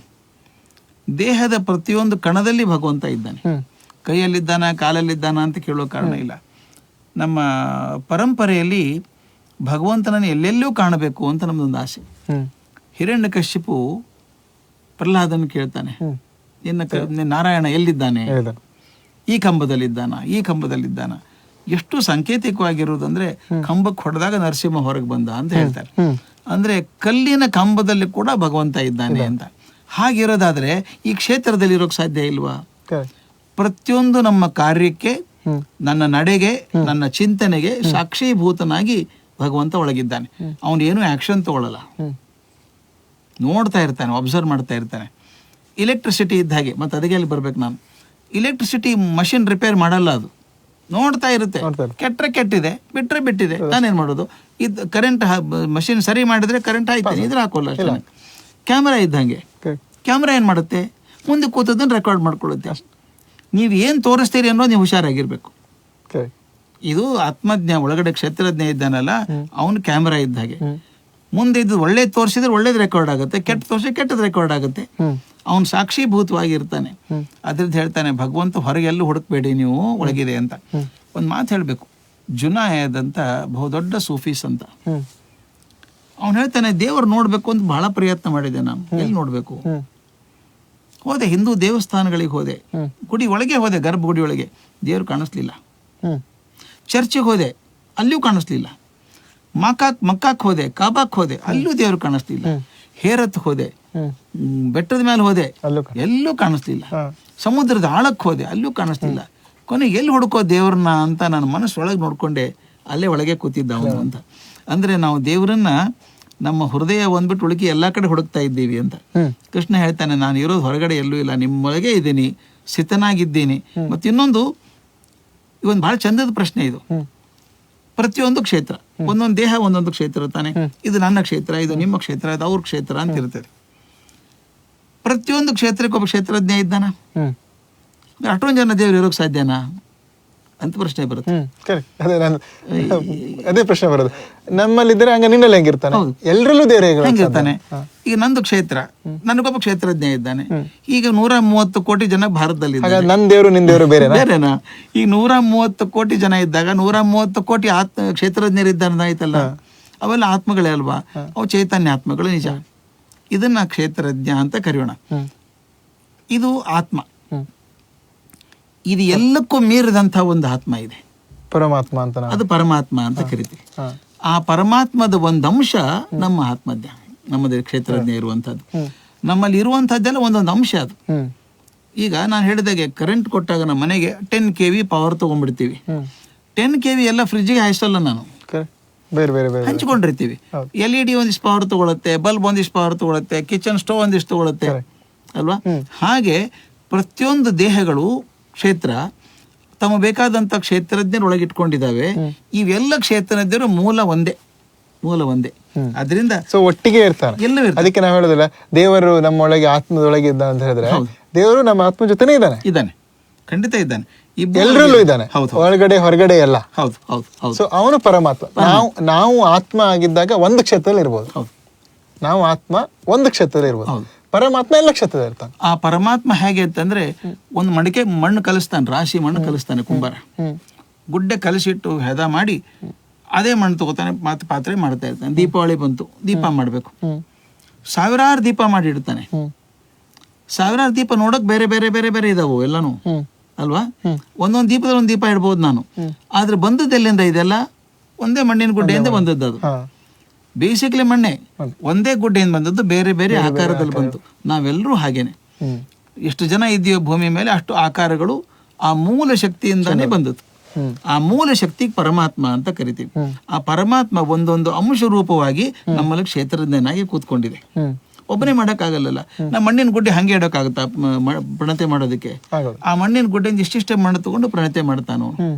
1000 ಪ್ರಣತೆ ಬಂದಿರೋದು ಅಲ್ಲಿಂದಾನೆ, ಮೂಲ ವಸ್ತು ಅಲ್ಲಿ, ಅದು ಕಂಡಿರೋದು ಬೇರೆ ಅಂಶಗಳು. ಹಾಗೆ ನಾನು ಪರಮಾತ್ಮನ ಒಂದು ಅಂಶ ನನ್ನ ದೇಹದಲ್ಲಿರುವಂತ ಕ್ಷೇತ್ರಜ್ಞ. ಸೊ ಕ್ಷೇತ್ರ ದೇಹವಾದ್ರೆ ದೇಹದ ಪ್ರಕೃತಿ ಏನು ಅಂದ್ರೆ, ದೇಹದಲ್ಲಾಗುವಂತಹ ನಾವು ಪ್ರಕೃತಿ ಅಂತೀವಿ, ಅಂದ್ರೆ ಮೆಟೀರಿಯಲ್ ನೇಚರ್. ಸೊ ದೇಹ ಆಯ್ತು, ದೇಹ ಪ್ರಕೃತಿ ಜೊತೆ ಸಂಬಂಧ ಇದೆ. ದೇಹಕ್ಕೆ ಕ್ಷೇತ್ರಜ್ಞನ ಜೊತೆ ಸಂಬಂಧ, ಅದು ಆತ್ಮ ಜೊತೆ ಸಂಬಂಧ ಇದೆ. ದೇಹಕ್ಕೆ ಭಗವಂತನ ಜೊತೆ ಸಂಬಂಧ ಇದೆ. ಸೊ ಈ 3 ಸಂಬಂಧಗಳು ಬಹಳ ಚೆನ್ನಾಗಿದೆ. ಆತ್ಮ, ದೇಹ ಮತ್ತು ಪರಮಾತ್ಮ, ಈ 3ರ ಸಂಬಂಧ ಹೇಗೆ ಕಟ್ಟಬೇಕು ಅಂತ ಈಗ ಒಂದು ಕಲ್ಪನೆ ಮಾಡ್ಕೊಳ್ಳಿ. ನಾನು ಮಾತಾಡ್ತಾ ಇದ್ದೀನಿ, ಈಗ ನಿಮಗೆ ಕೇಳಿಸ್ತಾ ಇದೆ ಅಥವಾ ನೋಡೋರಿಗೆ ಕಾಣಿಸ್ತದೆ. ಈಗ ಟೆಲಿಫೋನ್ ಮೂಲಕ ಮಾತಾಡ್ತೀನಿ ಯಾರ ಹತ್ರನೂ. ನಾನು ಮಾತಾಡ್ಬೇಕಾದ್ರೆ ಆ ಟೆಲಿಫೋನ್ ಲೈನ್ ಬೇಕು, ಬರೀ ಇನ್ಸ್ಟ್ರೂಮೆಂಟ್ ಹಿಡ್ಕೊಂಡ್ರೆ ಆಗೋಲ್ಲ. ಟೆಲಿಫೋನ್ ಲೈನ್ ಅದು ಕನೆಕ್ಟ್ ಆಗಿರ್ಬೇಕು. ಅವರು ಅಂದ್ರೆ ಒಂದು ಸಂಬಂಧ ಕಲ್ಪಿಸುವಂತಹದ್ದು ಯಾವ್ದಾದ್ರು ಬೇಕು. ಮೊಬೈಲ್ ಆದ್ರೆ ಸೆಟಲೈಟ್ ಬೇಕು ನನಗೆ, ಸೆಟಲೈಟ್ ಮೂಲಕ ಕನೆಕ್ಷನ್ ಆಗುವಂಥದ್ದು. ಟೆಲಿಫೋನ್ ಲೈನ್ ಆಗಲಿ, ಸೆಟಲೈಟ್ ಕನೆಕ್ಷನ್ ಆಗಲಿ, ಇವು ಸಂಬಂಧಗಳನ್ನ ಕಲ್ಪಿಸುವಂತಹದ್ದು. ಈ ಸಾಧನವನ್ನ ಕಂಡಕ್ಟರ್ ಅಂತ ಕರಿತೀವಿ, ಅಥವಾ ನಮ್ಮ ಆಧ್ಯಾತ್ಮಿಕ ಭಾಷೆಯಲ್ಲಿ ನಿವೇದಕ ಅಂತ ಕರಿತೀವಿ, ಕಮ್ಯುನಿಕೇಟರ್. ಈಗ ನಾನು ಮಾತಾಡಿದ ಇನ್ನೊಬ್ಬರಿಗೆ ಎಲ್ಲೋ ದಿಲ್ಲಿಯಲ್ಲಿ ಕೇಳಿಸ್ಬೇಕು, ಅದು ಕಲ್ಕತ್ತಾದಲ್ಲಿ ಕೇಳಿಸ್ಬೇಕು ಅಂದ್ರೆ ಅದಕ್ಕೊಂದು ಕಂಡಕ್ಟರ್ ಬೇಕಾಗುತ್ತೆ, ಅದು ಸೆಟಲೈಟ್ ಆಗ್ಬಹುದು. ಈಗ ಟೆಲಿಫೋನ್ ವೈರ್ ಕತ್ತರಿಸಿ ಹೋಗಿದ್ರೆ, ಸೆಟಲೈಟ್ ಇಲ್ಲದೆ ಹೋದ್ರೆ ಸಂವಹನ ಆಗೋದಿಲ್ಲ. ಯಾವಾಗ ಆಗೋದಿಲ್ಲ ಅನ್ನೋದು ಹೇಳ್ತೀನಿ ನಾನು. ಕ್ಷೇತ್ರಜ್ಞರ ನಡುವೆ ಸಂಬಂಧ ಆಗ್ಬೇಕಾದ್ರೆ ಮುಖ್ಯವೇ ಬೇಕಾದ ಇದು. ಇನ್ನೊಂದು, ನಾನು ಮಾತಾಡ್ತಾನೆ ಇದ್ದೀನಿ, ನಿಮಗೆ ಕೇಳಿಸುತ್ತೆ, ಆದ್ರೆ ಏನೂ ಅರ್ಥ ಆಗಲ್ಲ. ಯಾಕೆ ಅಂದ್ರೆ ನಾನು ಇಬ್ಬರಿಗೂ ಅರ್ಥ ಆಗುವಂತ ಭಾಷೆಯಲ್ಲಿ ಮಾತಾಡ್ತಾ ಇಲ್ಲ. ಒಂದು ಕನೆಕ್ಷನ್ ತಪ್ಪು ಹೋಗಿದೆ, ಇಲ್ಲದೆ ಹೋದ್ರೆ ಮಾತಾಡುವಂತ ಮಾಧ್ಯಮನೇ ಸರಿ. ಈಗ ನಾನು ಬರೀ ಫ್ರೆಂಚ್ ಅಲ್ಲಿ ಮಾತಾಡ್ತಿದ್ದೆ ಅಂದ್ರೆ ಏನು ಹೇಳ್ತಾನಲ್ಲ ಅವನು, ಏನು ಗೊತ್ತಾಗಲಿಲ್ಲ ಬಿಡು ಅಂತಾರೆ. ಧ್ವನಿ ಕೇಳಿಸುತ್ತೆ, ಸ್ಪಷ್ಟ ಇದೆ, ಅರ್ಥ ಆಗಲ್ಲ. ಅಂದ್ರೆ ವೈರ್ ಸರಿ ಇದೆ, ಸೆಟಲೈಟ್ ಕನೆಕ್ಷನ್ ಇದೆ, ಆದ್ರೆ ಮಾಧ್ಯಮ ಸರಿ ಇಲ್ಲ, ಮಾತಾಡುವಂತ ಅರ್ಥ ಆಗೋದಿಲ್ಲ ಭಾಷೆ. ಅದರಿಂದ ಕ್ಷೇತ್ರಜ್ಞ ಇಬ್ಬರಿಗೂ ಸಮಾನವಾಗಿರುವಂತ, ಇಬ್ಬರನ್ನು ಅರ್ಥ ಮಾಡ್ಕೊಂಡಿರುವಂತ, ಇಬ್ಬರನ್ನು ಸಮಾನವಾಗಿರುವಂತಹ ನಿವೇದಕ ಇದೆಯಲ್ಲ, ಅದನ್ನು ಆತ್ಮ ಚೈತನ್ಯ ಅಂತ ಕರೀತಾನೆ ಕೃಷ್ಣ. ಒಳಗಿರುವಂತ ಕ್ಷೇತ್ರಜ್ಞ ಇದ್ದಾನಲ್ಲ, ಅದು ಆತ್ಮ ಚೈತನ್ಯ. ಅಂದ್ರೆ ಅದೇನ್ ಮಾಡುತ್ತೆ ನಮಗೆ, ದೇಹವನ್ನು ಅರ್ಥ ಮಾಡಿ ಹಾ, ದೇವ್ರನ್ನು ಅರ್ಥ ಮಾಡ್ಕೋಬೇಕು, ನನ್ನೂ ಅರ್ಥ ಮಾಡ್ಕೋಬೇಕು, ಇಬ್ಬರಿಗೂ ಸಂಬಂಧ ಮಾಡ್ಬೇಕು. ಅದಕ್ಕೊಂದು ಹೇಳ್ತೀನಿ, ಕ್ಷೇತ್ರ ದೇಹ, ಕ್ಷೇತ್ರಜ್ಞ ಜೀವಾತ್ಮ, ಒಳಗಿರುವಂತ ಜೀವಾತ್ಮ. ಈ ಸಕಲ ಕ್ಷೇತ್ರಗಳಲ್ಲಿ ಸರ್ವವ್ಯಾಪಿಯಾಗಿರುವಂತಹ ಸೂತ್ರಧಾರ ಮೂಲ ವಸ್ತು ಇದೆಯಲ್ಲ, ಅದು ಪರಮಾತ್ಮ. ಇನ್ನೊಂದು ಉದಾಹರಣೆ ಎಲ್ರಿಗೂ ಅರ್ಥ ಆಗುವ ಹೇಳ್ಬೇಕಾದ್ರೆ, ಮೊಬೈಲ್ ಸೆಟ್ ಇದೆ ನಮ್ದು, ಡಿವೈಸ್, ಅದು ದೇಹ. ಅದ್ರೊಳಗಿರುವಂತ ಸಿಮ್ ಕಾರ್ಡು ಜೀವಾತ್ಮ. ಸಿಮ್ ಕಾರ್ಡ್ ಇಲ್ಲ ಕೆಲಸ ಮಾಡಕ್ ಆಗೋದೇ ಇಲ್ಲ. ಆದ್ರೆ ಸ್ಯಾಟಲೈಟ್ ಕನೆಕ್ಷನ್ ಇಲ್ದ್ರೆ ಸಿಮ್ ಕಾರ್ಡ್ ತಗೊಂಡು ಏನ್ ಮಾಡ್ತೀರಿ? ಆ ಸ್ಯಾಟಲೈಟ್ ಅಂದ್ರೆ ಸರ್ವ ಪರಮಾತ್ಮ ಇದ್ದಂಗೆ. ಈಗ ಮೊಬೈಲ್ ಸೆಟ್ ದೇಹ, ಬರೀ ಮೊಬೈಲ್ ಇಟ್ಕೊಂಡ್ರೆ ಪ್ರಯೋಜನ ಇಲ್ಲ, ಸಿಮ್ ಕಾರ್ಡ್ ಬೇಕೇ ಬೇಕು. ಮೊಬೈಲ್ ಇದೆ, ಸಿಮ್ ಕಾರ್ಡು ಇದೆ, ಸ್ಯಾಟಲೈಟ್ ಇಲ್ಲ, ಏನ್ ಮಾಡೋದು? ಎಲ್ಲರಿಗೂ ಕನೆಕ್ಟ್ ಮಾಡುವಂತಹದ್ದು ಸ್ಯಾಟಲೈಟ್. ನಾವು 1000 ಜನ 1000 ಮೊಬೈಲ್ ಇಟ್ಕೊಂಡಿದೀವಿ, ಎಲ್ಲರ ಹತ್ರ ಸಿಮ್ ಇದೆ, ಎಲ್ಲ ಬೇರೆ ಬೇರೆ ಸಿಮ್ಮೆ ಅವು. ಆದ್ರೆ ಎಲ್ಲ ಸಿಮ್ಗಳನ್ನ ಜೋಡಿಸುವಂತಹದ್ದು, ಅರ್ಥ ಮಾಡ್ಕೊಳ್ಳುವಂತಹದ್ದು ಸ್ಯಾಟಲೈಟ್. ಇದು ದೇಹ, ಜೀವಾತ್ಮ ಮತ್ತು ಪರಮಾತ್ಮ, ಈ ಮೂರರ ಸಂಬಂಧ. ಮೊಬೈಲ್, ಸಿಮ್ಮು, ಸ್ಯಾಟಲೈಟ್ ಎಷ್ಟು ಚೆನ್ನಾಗಿದೆ ನೋಡಿ. ಈ ಮೂರು ಮುಟ್ಬೇಕಾ ಸಂಬಂಧ, ಒಂದಕ್ಕೊಂದು ಸಂಬಂಧ ಇರ್ಬೇಕಾ, ಒಂದು ಹೊಂದಾಣಿಕೆ ಇರ್ಬೇಕಾ? ಒಂದು ಹೊಂದಾಣಿಕೆ ಇಲ್ಲದೆ ತಪ್ಪೋಗುತ್ತೆ. ಕಲ್ಪನೆ ಮಾಡ್ಕೊಳ್ಳಿ, ಮೊಬೈಲಲ್ಲಿ ಸಿಮ್ ಇಲ್ಲ, ಜೀವಾತ್ಮ ಇಲ್ಲ, ಮೊಬೈಲ್ ಏನು ಪ್ರಯೋಜನ ಇಲ್ಲ. ನಿಮ್ ಕಡೆ ಸಿಮ್ ಕಾರ್ಡ್ ಇದೆ ಜೇಬಲ್ಲಿ, ಮೊಬೈಲ್ ಸೆಟ್ಟೇ ಇಲ್ಲ ನಿಮ್ ಕಡೆಗೆ, ಅದು ವರ್ಕ್ ಆಗಲ್ಲ. ಮೊಬೈಲು ಸಿಮ್ ಇದೆ, ಸ್ಯಾಟಲೈಟ್ ಕನೆಕ್ಷನ್ ಇಲ್ಲ, ಏನು ಮಾಡೋಕ್ಕಾಗಲ್ಲ. ಈ ಮೂರಕ್ಕೂ ಹೊಂದಾಣಿಕೆ ಆಗ್ಬೇಕಾದ್ರೆ ಆ ಪರಮಾತ್ಮನ ಅಂಶ, ಸಿಮ್ ಅಲ್ಲಿ ಇರೋದೇನು, ಕಾನ್ಸ್ಟಂಟ್ ಕನೆಕ್ಷನ್ ಇದೆ ಸ್ಯಾಟಲೈಟ್, ಆ ಸಂಬಂಧ ಸರಿಯಾಗಿರ್ಬೇಕು. ಆ ಸಿಮ್ಮು ಇದು ಸೆಟ್ಟಿಗೆ ಮ್ಯಾಚ್ ಆಗ್ಬೇಕು. ಇವತ್ತು ನೋಡಿದ್ದೀರಿ ನೀವು, ಈ ಮೈಕ್ರೋ ಸಿಮ್ ಅಂತ ಬರ್ತದೆ, ಸಣ್ಣದು, ದೊಡ್ಡ ಸಿಮ್ ಬರ್ತದೆ. ನಿಮ್ಮ ಮೊಬೈಲಲ್ಲಿ ಮೈಕ್ರೋ ಸಿಮ್ಮೇ ಬೇಕು, ಅಥವಾ ನಿಮ್ಮ ಐಫೋನ್ ಇದ್ರೆ ಸಿಮ್ಮೇ ಬೇಕಾಗಿಲ್ಲ, ಅದಕ್ಕೊಂದೇ ನಂಬರ್ OS ಬೇರೆ ಇರ್ತದೆ. ಅದಕ್ಕೆ ಯಾವ್ದು ಹೊಂದತ್ತೋ ಅದನ್ನೇ ಹಾಕ್ಬೇಕಲ್ವಾ? ಅಂದ್ರೆ ಕ್ಷೇತ್ರಜ್ಞ ಮತ್ತು ಕ್ಷೇತ್ರಕ್ಕೂ ಹೊಂದಾಣಿಕೆ ಇರಬೇಕು, ಕ್ಷೇತ್ರಜ್ಞಕ್ಕೂ ಪರಮಾತ್ಮಕ್ಕೂ ಹೊಂದಾಣಿಕೆ ಇರಬೇಕು. ಆ ಮೂರು ಇದ್ದಾಗ ಮಾತ್ರ ಸಂವಹನ ಆಗೋಕ್ ಸಾಧ್ಯ ಇದೆ. ಮತ್ತು ಮೂರು ಬಳಸುವಂತ ಭಾಷೆ ಒಂದೇ ಆಗಿರ್ಬೇಕು, ಅದು ಬಹಳ ಮುಖ್ಯ. ಭಾಷೆ ಅಂದ್ರೆ ಅರ್ಥ ಆಗುವಂತ ರೀತಿ ಇರಬೇಕು. ಹೊಂದಾಣಿಕೆ ಆಗದಿದ್ರೆ ಆಗೋಲ್ಲ. ಒಂದು ಉದಾಹರಣೆ ಹೇಳ್ತೀನಿ, ಆಗದೇ ಇರುವಂತದ್ದು. ರಾವಣ ಇದ್ದ, ಅವನು ದೊಡ್ಡ ಮನುಷ್ಯ, ಅವನು ಯಾಕೆ ವಿಲನ್ ಆದ? ಹಿರಣ್ಯಕಶಿಪು ಯಾಕೆ ವಿಲನ್ ಆದ? ದುರ್ಯೋಧನ ಯಾಕೆ ವಿಲನ್ ಆದ? ಮೊಬೈಲು ಇದೆ, ಸಿಮ್ಮು ಇದೆ, ಮೇಲೆ ಸ್ಯಾಟಲೈಟು ಇದೆ, ಆದ್ರೆ ಮೊಬೈಲ್ಗೂ ಸ್ಯಾಟಲೈಟ್ಗೂ ಹೊಂದಾಣಿಕೆ ಇಲ್ಲ, ಗೊತ್ತೇ ಇಲ್ಲ. ಆಪರೇಟಿಂಗ್ ಸಿಸ್ಟಮೇ ಬೇರೆ ಅದು. ದುರ್ಯೋಧನ ಯಾವಾಗಲೂ ಜಗಳನೆ, ನನಗೆ ಒಪ್ಪಲ್ಲ ಅಂತಾನು ಅವನು. ಅಂದ್ರೆ ಮಾಧ್ಯಮ ಸರಿ ಇರಬೇಕು. ನಾನಾಗಲೇ ಹೇಳಿದ್ನೆಲ್ಲ, ಫ್ರೆಂಚ್ ಭಾಷೆ ಮಾತಾಡ್ತಾ ಇದ್ರೆ ಯಾರಿಗೆ ಅರ್ಥ ಆಗುತ್ತೆ? ಅಥವಾ ಫ್ರೆಂಚ್ ಭಾಷೆ ಅವ್ರು ಅರ್ಥ ಆಗ್ಬೋದಪ್ಪ, ಉಳಿದ ಅರ್ಥ ಆಗಲ್ಲ. ಹಾಗೆ ಈ ಮೂರು ಕೂಡ ಹೊಂದಾಣಿಕೆ ಇರಬೇಕು. ಆ ಕಂಡಕ್ಟರ್, ನಿವೇದಕ ಅಂತಂದಲ್ಲ, ಅದು ಕೂಡ ಸರಿಯಾಗಿರ್ಬೇಕು. ಅಂದಾಗ ಮೂರು ಸರಿಯಾಗಿರ್ತದೆ. ಅದಕ್ಕೊಂದು ಬಹಳ ಅದ್ಭುತವಾದ ಒಂದು ಮಾತಿದೆ ನಮ್ಮ ಕಗ್ಗದಲ್ಲಿ ಬರುವಂತ, ಎಷ್ಟು ಸುಲಭವಾಗಿ ಹೇಳ್ತಾರೆ ಅನಿಲ್ ಅವರು. ನನ್ನ ಗುಂಡಪ್ಪನವ್ರು ಜೀನಿಯಸ್ ಅನ್ಸ್ಬಿಡುತ್ತೆ.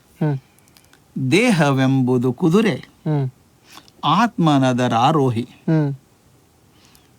ದೇಹವೆಂಬುದು ಕುದುರೆ, ಆತ್ಮನರ ಆರೋಹಿ. ವಾಹನವನ ಉಪವಾಸವಿರಿಸ ನಡೆದೀತೆ, ರೋಹಿ ಜಾಗ್ರತೆ ತಪ್ಪೆ ಯಾತ್ರೆ ಸುಖ ಸಾಗೀತೆ. ಸ್ನೇಹ ಎರಡಕ್ಕೂ ಉಚಿತ ಮಂಕುತಿಮ್ಮ. ನೀವು ಜೀವಾತ್ಮ, ದೇಹ ಮತ್ತು ಕ್ಷೇತ್ರಜ್ಞಾನಲ್ಲ, ಎಷ್ಟು ಬುದು ಹೇಳ್ತಾರೆ. ದೇಹವೆಂಬುದು ಕುದುರೆ, ಒಂದು ಕುದುರೆ ಇದ್ದಂಗಪ್ಪ ದೇಹ ಅಂದ್ರೆ. ಆತ್ಮ ಒಳಗಿದೆಯಲ್ಲ ಕ್ಷೇತ್ರಜ್ಞ, ಅದರ ಆರೋಹಿ, ಕೂತಿದ್ದಾನೆ ಸವಾರ. ವಾಹನವನ ಉಪವಾಸವಿರಿಸ ನಡೆದೀತೆ, ಕುದುರೆ ಉಪವಾಸ ಕೆಡಬಿಟ್ರೆ ಹೋಗತ್ತಾ? ಮುಂದೆ ಹೋಗೋದೇ ಇಲ್ಲ ಅದು. ಅಷ್ಟೇ ಅಲ್ಲ, ಮೇಲೆ ರೋಹಿ ಜಾಗ್ರತೆ ತಪ್ಪೆ, ಅವನು ಎಚ್ಚರ ಇಲ್ಲದೆ ಹೋದ್ರೆ ಏನು ಸರಿ ಯಾತ್ರೆ ಸುಖ ಸಾಗೀತೆ ಇಲ್ಲ. ಸ್ನೇಹ ಎರಡಕ್ಕೂ ಉಚಿತ ಮಂಕುತಿಮ್ಮ. ಕ್ಷೇತ್ರಜ್ಞನಿಗೂ ಕ್ಷೇತ್ರನಿಗೂ ಸರಿಯಾಗಿ ಸಂಬಂಧ ಇದ್ರೆ ಮಾತ್ರ ಸಾಧನೆ ಆಗ್ತದೆ. ಅದ್ಭುತ ಮಾತು ಹೇಳ್ತಾರೆ ಇಲ್ಲಿ. ಆತ್ಮ, ಪ್ರಕೃತಿ, ಪರಮಾತ್ಮ ಸಂಬಂಧ. ಹೌದು. ಪ್ರಕೃತಿ ಅಂತ ಹೇಳಿದ್ರೆ ಕ್ಷೇತ್ರ ಮತ್ತು ಬೇರೆ ಬೇರೆ ಕ್ಷೇತ್ರಗಳಲ್ಲಿ ಇರುವಂತ ಒಂದು ಜಾಗ. ಹೌದು ಹೌದು ಹೌದು. ಸೊ ನನ್ನ ದೇಹ ಒಂದು ಕ್ಷೇತ್ರ, ನಿಮ್ಮ ದೇಹ ಒಂದು ಕ್ಷೇತ್ರ, ಎಲ್ಲ ದೇಹ, ಈ ಎಲ್ಲದ್ದು ಇರುವಂತ ಒಂದು ಜಾಗ ಪ್ರಕೃತಿ. ಆ ಪ್ರಕೃತಿಯಲ್ಲಿ ಆಗುವಂತ ಬದಲಾವಣೆಗಳು ನಮ್ಮ ದೇಹಕ್ಕೆ ಸಂಬಂಧಪಟ್ಟಂತವು. ಕರೆಕ್ಟ್. ಬೇರೆ ಬೇರೆ ಬದಲಾವಣೆಗಳಾಗ್ತವೆ. ಸೊ ನಮ್ಮ ದೇಹವನ್ನ ಇಟ್ಕೊಂಡು ನನ್ನ ಕ್ಷೇತ್ರವನ್ನ ಅರ್ಥ ಮಾಡ್ಕೊಳ್ಳುವಂತ ಕ್ಷೇತ್ರಜ್ಞ. ಹೌದು. ಕ್ಷೇತ್ರಜ್ಞ ದೇಹವನ್ನು ಚೆನ್ನಾಗಿ ತಿಳ್ಕೊತಾನೆ, ಅದಕ್ಕೆ ಜ್ಞ ಅಂತ ಕರೆದಿವಿ. ದೇಹವನ್ನು ತುಂಬಾ ಚೆನ್ನಾಗಿ ತಿಳಿದವರು ಅವನು. ದೇಹ ಅಂದ್ರೆ ಏನು? ಪ್ರಕೃತಿ. ಪ್ರಕೃತಿಯ ಒಂದು ಭಾಗ. ಯಾವಾಗ ದೇಹವು ಪ್ರಕೃತಿಯ ಒಂದು ಭಾಗ. ಹೌದು, ಪ್ರಕೃತಿಯಲ್ಲಿರುವಂತ ಮಣ್ಣು ಇದು ಹೇಳಿದಾಗ ಮಣ್ಣಲ್ಲಿ ಪಂಚಭೂತಗಳಿಂದ ಆದದ್ದು ಪಂಚಭೂತ ಮಣ್ಣಲ್ಲಿ ಹಣತೆ ಮಾಡಿದಾಗ ಬೇರೆ ಬೇರೆ ಬೇರೆ ಬೇರೆ ಹಣತೆ ಮಾಡಿಟ್ಟಾಗ ಅದು ಒಂದು ಭಾಗ. ಇದೊಂದು ದೇಹ ಕೂಡ ಪ್ರಕೃತಿ ಒಂದು ಭಾಗ. ಆದ್ರಿಂದ ಪ್ರಕೃತಿ ಸದಾ ಕಾಲ ದೇಹದ ಮೇಲೆ ಪರಿಣಾಮವನ್ನು ಉಂಟು ಮಾಡ್ತಾ ಇರ್ತದೆ. ಈ ಕಷ್ಟ, ಸುಖ, ನೋವು, ನಲಿವು ಇದೆಲ್ಲ ಪ್ರಕೃತಿಯ ಪರಿಣಾಮಗಳು. ಪರಿಣಾಮ ದೇಹದ ಮೇಲೆ ದೇಹದ ಮೇಲೆ ಆಗುತ್ತೆ. ಆ ದೇಹದ ಮೇಲೆ ಆಗುವ ಪರಿಣಾಮವನ್ನು ಕ್ಷೇತ್ರಜ್ಞ ತಿಳ್ಕೊತಾನೆ. ಬಿಸಿಲಾಗತ್ತೆ, ತಣ್ಣಗಾಗತ್ತೆ, ನೋವಾಗತ್ತೆ, ಇದೆಲ್ಲವೂ ಪ್ರಕೃತಿ ದೇಹದ ಮೇಲೆ ಮಾಡುವಂತ ಪರಿಣಾಮಗಳು. ಯಾಕಂದ್ರೆ ಪ್ರಕೃತಿಯ ದೇಹ, ಹೌದು, ಪ್ರಕೃತಿಯ ಅಂಶ ದೇಹ ಪ್ರಕೃತಿಯ ಅಂಶನೇ.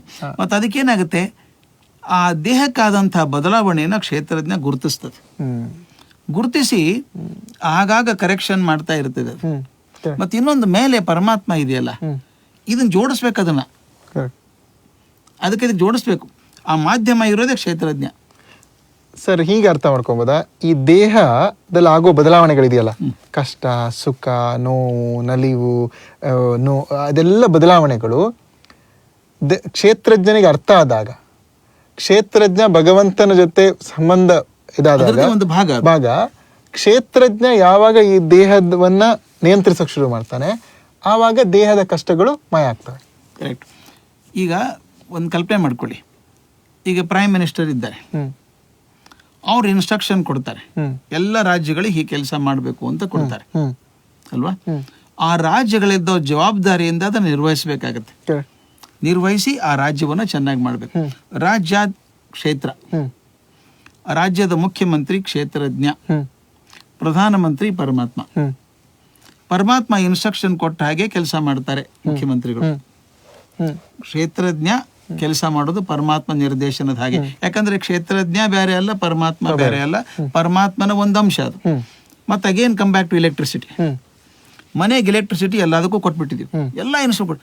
ಈ AC ವರ್ಕ್ ಮಾಡಬೇಕು ಅಂತ ಇಲ್ಲ ನನಗೆ, ಅದು ಕರೆಂಟ್ ಇದೆ ಅಲ್ಲಿ, ಆನ್ ಮಾಡಿದ್ರೆ ಸಿಗತ್ತೆ, ಇಲ್ದ್ರೆ ಹಂಗೆ ಕೂತಿರುತ್ತೆ ಅದು. ಲೈಟ್ ಹಾಕಿದ್ರೆ ದೀಪ ಬರುತ್ತೆ, ಇದ್ರ ಬರಲ್ಲ, ಅದು ಕರೆಂಟ್ ಇದೆ. ಹಾಗೆ ಪರಮಾತ್ಮ ಎಲ್ಲದಕ್ಕೂ ಸಾಕ್ಷೀಭೂತವಾಗಿದ್ದಾನೆ. ಪ್ರತಿಯೊಂದು ಉಪಕರಣದಲ್ಲಿ ಇರುವಂತಹ ವೈರ್ ಫಿಲಮೆಂಟ್ ಏನಿದೆಯೋ ಅದು ಕರೆಂಟ್ ತಗೊಳತ್ತಲ್ಲ, ಅದು ಕ್ಷೇತ್ರಜ್ಞ. ಆದ್ರೆ ಇದ್ರ ಪರಿಣಾಮ ವಾತಾವರಣದ ಆಗಲ್ವಾ, ಇದ್ರ ಮೇಲೆ ಆಗತ್ತಲ್ಲ. ಬಲ್ಬಿನ ಮೇಲೆ, AC ಮೇಲೆ, ಕೆಲವು ಸಲ ಕಾರ್ AC ನೋಡಿದೀರಿ ನೀವು, ವಿಪರೀತ ಬಿಸಿ ಆದ್ರೆ AC ವರ್ಕ್ ಆಗಲ್ಲ. ಈಗ ದುಬೈದಲ್ಲಿ ನೋಡ್ತೀನಿ ಕೆಲವೊಂದ್ಸಲ 49 ಡಿಗ್ರಿ ಇದ್ದಾಗ ಆಗೋದಿಲ್ಲ, ಪ್ರಕೃತಿಯ ಪರಿಣಾಮ. ಹಾಗೆ ನಮ್ಮ ದೇಹದ ಮೇಲೆ ಆದದ್ದನ್ನ ಕ್ಷೇತ್ರಜ್ಞ ಗುರುತಿಸ್ತಾನೆ. ಕ್ಷೇತ್ರಜ್ಞ ಒಳಗೆ ಎಲ್ಲ ದೇಹ ಗೊತ್ತಲ್ಲ ಅವನಿಗೆ, ಅದು ಗೊತ್ತದೆ. ಗೊತ್ತಿದ್ದೇನ್ ಮಾಡ್ತಾನೆ, ಈ ಕೋಪ ತಾಪಗಳು ಹೆಚ್ಚಾಗಲಾರ್ದಂಗೆ ಪ್ರೇರಣೆ ಕೊಡ್ತಾನೆ. ಮಾಡ್ಕೋಬೇಡ, ಬೇಡ. ನೀವು ಆಗಲೇ ಚಂದ ಮಾತು ಹೇಳಿದ್ರಿ, ನೀವು ತಪ್ಪು ಮಾಡಿದೆ ಅಂತ ನಾನು ಮತ್ತೊಬ್ಬರು ಹೇಳ್ಬೇಕಾಗಿಲ್ಲ, ನನಗೆ ಗೊತ್ತಿದೆ. ಯಾರು ಹೇಳೋದದು? ಈಗ ಒಂದು ಬಹಳ ಚಂದ ಮಾತು ಬರ್ತಿದೆ, ಮ್ಯಾಕ್ಬೆತ್ ಬಹುದೊಡ್ಡ ನಾಟಕ, ಶೇಕ್ಸ್ಪಿಯರ್ ನಾಟಕ. ಅವನ ರಾಜ ಆಗಿದ್ದವನು ಡಂಕನ್ ಅಂತ. ಮ್ಯಾಕ್ಬೆತ್ ಮೇಲೆ ತುಂಬಾ ಪ್ರೀತಿ, ವಯಸ್ಸಾದ ಮುದುಕ ಅವನು ಡಂಕನ್. ಮ್ಯಾಕ್ಬೆತ್ ಬಗ್ಗೆ ವಿಪರೀತ, ಒಳ್ಳೆ ಸೋಲ್ಜರ್ ಇವನು, ಒಳ್ಳೆ ನಾಯಕ ಅಂತ ಇರ್ತದೆ. ಯುದ್ಧ ಮುಗಿಸ್ಬರ್ಬೇಕಾದ್ರೆ 3 ಜನ ವಿಚಿಸ್ ಬರ್ತಾರೆ ಎದುರುಗಡೆ, ಅವರು ಭವಿಷ್ಯ ಹೇಳುವಂಥವ್ರು ಬಂದು, ನೀನು ರಾಜ ಆಗ್ತೀಯ ಮುಂದೆ ಅಂತ ಹೇಳ್ಬಿಡ್ತಾರೆ. ಮಹತ್ವಾಕಾಂಕ್ಷೆ ಕುದುರ್ಬಿಡ್ತು. ಅವನಂತಾನೆ, ನಾನು ರಾಜ ಆಗ್ಬೇಕಾದ್ರೆ ಒಬ್ಬ ಇದ್ದಾನಲ್ಲ ರಾಜ, ಅವನಿದ್ದಾಗ ನಾನು ಹೆಂಗಾಗೋದು, ಅವ್ನ ಹೆಂಡತಿ ಆಯ್ತು ರಾಜನ್ ಕೊಂದ್ಬಿಡು ಅಂತಾಳೆ. ರಾಜ ಮನೆಗೆ ಬರ್ತಾನೆ, ಇವ್ರ ಮನೆಗೆ, ಮ್ಯಾಕ್ಬೆತ್ ಮನೆಗೆ ಇರೋದಕ್ಕೆ. ಆ ಮುದುಕ ಮಲ್ಕೊಂಡಿದ್ದಾನೆ, ರಾತ್ರಿ ಕೊಂದ್ಬಿಡ್ತಾನೆ ಹೋಗಿ ಮ್ಯಾಕ್ಬೆತ್ ಅವನ್ನ. ಕೊಲ್ಬೇಕಾದ್ರೆ ಎಷ್ಟು ಕಷ್ಟ ಆಗತ್ತೆ ಅಂತ ನಾನು ನಂಬ್ಕೊಂಡು ಬಂದಿದ್ದಾನೆ. ರಾಜ ವಯಸ್ಸಾದವನು, ಅವ್ನು ಕೊಲ್ಬಾರ್ದು ನಾನು ಅಂತ ಒದ್ದಾಡ್ತಾನೆ. ಹೆಂಡತಿ ಆಯ್ತಾಳೆ, ಇಂಥ ಹೇಡಿ ಇದ್ದಲ್ಲಿ ರಾಜ ಆಗೋಲ್ಲ ನೀನು ಅಂತ ಪ್ರೇರೇಪಣೆ. ಹಾಗಾದ್ರೆ ಪ್ರಶ್ನೆ ಕೇಳಬೇಕಾದದ್ದು, ಲೇಡಿ ಮ್ಯಾಕ್ಬೆತ್ ಹೆಂಡತಿ ಕ್ಷೇತ್ರಜ್ಞ ಸರಿ ಇರ್ಲಿಲ್ವಾ? ಆಕೆ ಯಾಕೆ ತಪ್ಪು ಕಲ್ಪನೆ ಕೊಟ್ಲು, ಹೊಡಿ ಅಂತ ಯಾಕಂದ್ಲು? ಇವನು ಪ್ರೋತ್ಸಾಹ ಕೊಡ್ತಾಳೆ, ಹೋಗಿ ಕಡಿಗೆ ಚಾಕು ಹಾಕ್ತಾನ, ಅವನು ಕೊಲ್ತಾನೆ. ಕೊಂದು ಬರ್ಬೇಕಾದ್ರೆ ಚಾಕು ಅಲ್ಲೇ ಇಟ್ಟು ಬಂದ್ಬಿಡ್ತಾನೆ. ಆಮೇಲೆ ಆಕೆ ತಕೊಂಡ್ಬರ್ತಾಳೆ, ಕ್ಲೀನ್ ಮಾಡ್ತಾಳೆ ಜಾಗ ಎಲ್ಲ. ಆಕೆ ಮುಂದೆ ಆಕೆ ಮಾತಿಗೆ ಬರೋದು, all the perfumes of Arabia cannot sweeten this little bloody hand ಅಂತ. ಬರೀ ಕೈ ತೊಳ್ಕೊಳ್ಳೋದು, ಬರೀ ಕೈ ಉಜ್ಕೊಳ್ಳೋದು, ಕೈ ತೊಳ್ಕೊಳ್ಳೋದು, ರಕ್ತಾನೇ ಕಾಣಿಸ್ತಾ ಇರುತ್ತೆ ಆಕೆಗೆ. ರಕ್ತ ಇಲ್ಲ ಅಲ್ಲಿ ಕಾಣಿಸುತ್ತೆ, ಹೇಳಿದವ್ರು ಯಾರು?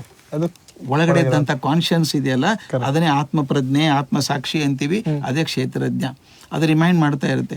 ಕೆಟ್ಟ ಕೆಲಸ ಮಾಡುವಾಗ ಹೇಳುತ್ತೆ, ಮಾಡಬೇಡ, ನೀನು ಮಾಡಬೇಡ, ಸಿಕ್ಕಾಕೋತೀಯ ಅಂತ ಹೇಳುತ್ತೆ. ಆದ್ರೂ ಕೂಡ ಮಾಡುತ್ತೆ. ಇಲ್ಲಿ ಯಾವಾಗ ನೀವು ಕ್ಷೇತ್ರಜ್ಞನನ್ನ ದಾಟಿ ಹೋಗ್ತಿರೋ, ಆಗ ಹೇಳಿದ್ನಲ್ಲ, ಕ್ಷೇತ್ರಜ್ಞ ನಿಮ್ಮನ್ನು ಕಂಟ್ರೋಲ್ ಮಾಡಲ್ಲ, ಬಟ್ ಸಾಕ್ಷೀಭೂತವಾಗಿ ನೋಡ್ತಾ ಇರ್ತಾನೆ, ಎಚ್ಚರ ಕೊಡ್ತಾನೆ, ಹೆಚ್ಚಿಗೆ ಮಾಡಲ್ಲ. ಆ ಪರಮಾತ್ಮನ ಅಂಶ ಅದದ್ದು ನಿವೇದನೆ ಸರಿ ಮಾಡ್ತಾನೆ. ಪರಮಾತ್ಮ ನೋಡ್ತಾನೆ, ಒಂದು ಹಂತದವರೆಗೂ ತಡ್ಕೋತಾನೆ, ಆಮೇಲೆ ವಾಪಸ್ ಕೊಡ್ತಾನೆ. ಸೊ ಕ್ಷೇತ್ರಜ್ಞ ಪರಮಾತ್ಮ. ಸೊ ದೇಹ, ಆತ್ಮ, ಪರಮಾತ್ಮ, ಈ ಸಂಬಂಧಗಳು ಪ್ರಕೃತಿಯ ಒಂದು ಅಂಶವಾದ ದೇಹದಲ್ಲಿ ಆಗುವಂತ ಎಲ್ಲ ಬದಲಾವಣೆಗಳನ್ನ ಕ್ಷೇತ್ರಜ್ಞ ನೋಡ್ತಾ ಇರ್ತಾನೆ. ಯಾವಾಗ ಕ್ಷೇತ್ರಜ್ಞ ಆ ದೇಹವನ್ನ ಮುನ್ನಡೆಸ್ತಾನೆ, ನೀವು ಹೇಳಿದ್ರಲ್ಲ, ಕುದುರೆಯ ಮೇಲೆ ಕೂತಿರುವಂತ ಸವಾರ, ಕುದುರೆನ ಹಾಗೆ ಬಿಟ್ಬಿಟ್ರೆ ಕುದುರೆ ಎಲ್ಲ ಕಡೆ ಹೋಗುತ್ತೆ. ಕುದುರೆನ ದಾಳ ಹಾಕಿ ಎಲ್ಲಿ ಹೋಗ್ಬೇಕು ಅಂತ ಹೇಳಿದ್ರೆ ಅವಾಗ ಮಾತ್ರ ಕುದುರೆ ಸರಿಯಾದ ಜಾಗಕ್ಕೆ ಹೋಗುತ್ತೆ, ನಮ್ಗೆ ಎಲ್ಲಿ ಹೋಗ್ಬೇಕು ಅಲ್ಲಿ ಹೋಗುತ್ತೆ. ಸೊ ಕ್ಷೇತ್ರಜ್ಞ ನಮ್ಮ ಕ್ಷೇತ್ರ ದೇಹದಲ್ಲಿ ಇದ್ಕೊಂಡು, ಆತ್ಮ ನಮ್ಮ ದೇಹದಲ್ಲಿ ಇದ್ಕೊಂಡು ಆ ದೇಹವನ್ನ ಸರಿಯಾದ ದಾರಿ ಮಾಡ್ಬೇಕು. ಅಂದ್ರೆ ದೇಹದಲ್ಲಿ ಆಗೋ ಬದಲಾವಣೆಗಳು ಯಾವಾಗ ನಮಗೆ ಕ್ಷೇತ್ರಜ್ಞ ಭಗವಂತನ ಜೊತೆ ಸಂಬಂಧ ಸರಿಯಾಗಿರುತ್ತೋ ಆವಾಗ ದೇಹದಲ್ಲಿ ಆಗೋ ಬದಲಾವಣೆಗಳನ್ನ ಮೀರಿ ಹೋಗ್ಬೋದು. ಮತ್ತಿನ್ನೊಂದು, ಆ ಕ್ಷೇತ್ರಜ್ಞ ಹೇಗೆ ಗಮನಿಸ್ತಾನೆ ದೇಹ ಅಂದ್ರೆ, ದೇಹದ ಬದಲಾವಣೆ ಆದ ಹಾಗೆ ಕ್ಷೇತ್ರಜ್ಞನ ಮಾರ್ಗದರ್ಶನನೂ ಬೇರೆ ಆಗ್ತಾ ಇರುತ್ತೆ. ಮಗು ಇದ್ದಾಗ ಬೇರೆ, ಯೌವನ ಬಂದಾಗ ಬೇರೆ, ವಯಸ್ಸಾದ್ಮೇಲೆ ಬೇರೆ, ಸಾಯೋ ಹಂತಕ್ಕೆ ಬಂದಾಗ ಬೇರೆ ಬೇರೆ. ಆ ಪ್ರೇರೇಪಣೆಗಳೇ ಬೇರೆ. ಆ ಪ್ರೇರೇಪಣೆ ಬರೋದು ಎಲ್ಲಿಂದ? ನನ್ನ ಆತ್ಮ ಸಾಕ್ಷಿಯಿಂದ ವಿಚಾರ ಮಾಡಿ ನಾ ಮಾಡಿ ಸರಿ, ನಾ ಮಾಡಿ ತಪ್ಪು ಅಂತ ಅನ್ಕೊಂಡು ಹೋದಾಗ ಆತ್ಮ ಪ್ರೇರಣೆ ಕೊಡುತ್ತೆ. ಇವೆಲ್ಲವಕ್ಕೂ ಮೂಲವಾಗಿರುವಂತಹದ್ದು ಆ ಪರಮಾತ್ಮ ಶಕ್ತಿ. ನಾನಾಗಲೇ ಹೇಳಿದ್ನಲ್ಲ, ಮೊಬೈಲ್, ಸಿಮ್ ಅಂಡ್ ಸ್ಯಾಟಲೈಟ್. ದೇಹ, ಆತ್ಮ, ಪರಮಾತ್ಮ, ಆ ಬಗ್ಗೆ ಇರುವಂತ ಜ್ಞಾನ. ಮತ್ತೆ ಇನ್ನೊಂದು ಮುಖ್ಯವಾಗಿ ಗುಣ ಹೇಳ್ಬೇಕಾದ ನಾನು, ಆದರೆ ಎಲ್ಲರೂ ಯಾಕೆ ಒಳ್ಳೆಯವರಾಗಲ್ಲ, ಎಲ್ಲರೂ ಯಾಕೆ ಕೆಟ್ಟವರಾಗಲ್ಲ, ಮತ್ತೆ ಕೆಲವರು ತಾಳ್ಮೆ ಬೇಕಾಗುತ್ತೆ ಅಂತ. ಈಗ ಎಲ್ಲವೂ ಏಕಾಏಕಿ ಆಗ್ಲಿಲ್ಲ. ರಾಮ ಸೀತೆಯನ್ನು ಕಳ್ಕೊಂಡ ತಕ್ಷಣ ಮರುದಿವ್ಸನೇ ಹೊಡಿಬಿಡ್ದಾಯ್ತು, ಅಲ್ಲೇ ಕೂತ್ಕೊಂಡು ರಾವಣನ ಹೊಡೆದ್ಕೊಂಡ್ ಬಿಡ್ಬೋದಾಯ್ತು ದೇವರು ಅಂದ್ರೆ. ಹಾಗೆ ಮಾಡಿ ಒದ್ದಾಡಿ ಹೋಗಿ ಸಮುದ್ರ ದಾಟಿ ಒದ್ದಾಡಿ ಕಷ್ಟಪಟ್ಟು ಲಕ್ಷ್ಮಣ ಬಿದ್ದಾಗ ಒದ್ದಾಡಿ ಅಲ್ಲಿಂದ ಸಂಜೀವಿನಿ ತರಿಸಿ ಯಾಕೆ ಒದ್ದಾಡ್ಬೇಕಾಗಿತ್ತು? ಒಂದು ಪಾಠ ನಮಗೆ ಕಲಿಸ್ಬೇಕಾಗಿತ್ತು. ತಾಳ್ಮೆ ಅನ್ನೋದು ಬಹಳ ಮುಖ್ಯ. ಯಾವಾಗಲೂ ಎತ್ತರಕ್ಕೆ ಹೋಗ್ಬೇಕಾದ್ರೆ, ಮೋಕ್ಷಕ್ಕೆ ಹೋಗ್ಬೇಕಾದ್ರೆ ತಾಳ್ಮೆ ಬೇಕು. DVG ಹೇಳ್ತಾರೆ, ಮೋಕ್ಷದಾಸೆಯೊಳು ಅತಿ ಆತುರತೆ ಒಳಿತಲ್ಲ. ಮೋಕ್ಷದಾಸೆಯೊಳು ಅತಿ ಆತುರತೆ ಒಳಿತಲ್ಲ, ಶಿಕ್ಷೆ ಬಹುಕಾಲ ನಡೆಯದೆ ಮೋಕ್ಷವಿಲ್ಲ. ಲಕ್ಷ್ಯ ತಪ್ಪದೆ ಚರಿಸು ಸಾಮಾನ್ಯ ಧರ್ಮಗಳ ಮೋಕ್ಷ ಸ್ವತಃ ಸಿದ್ಧ ಮಂಕುತಿಮ್ಮ. ನಾವು ಇಲ್ಲಿ ಮಾತಾಡಿದ್ವಲ್ಲ ಈಗ, ಆ ಗುಣಗಳನ್ನ ಏನ್ ಹೇಳಿದ ಕೃಷ್ಣ, ಇದು 20 ಗುಣಗಳ ಪ್ರೀತಿ ನನಗೆಲ್ಲ ಬರ್ಬೇಕು.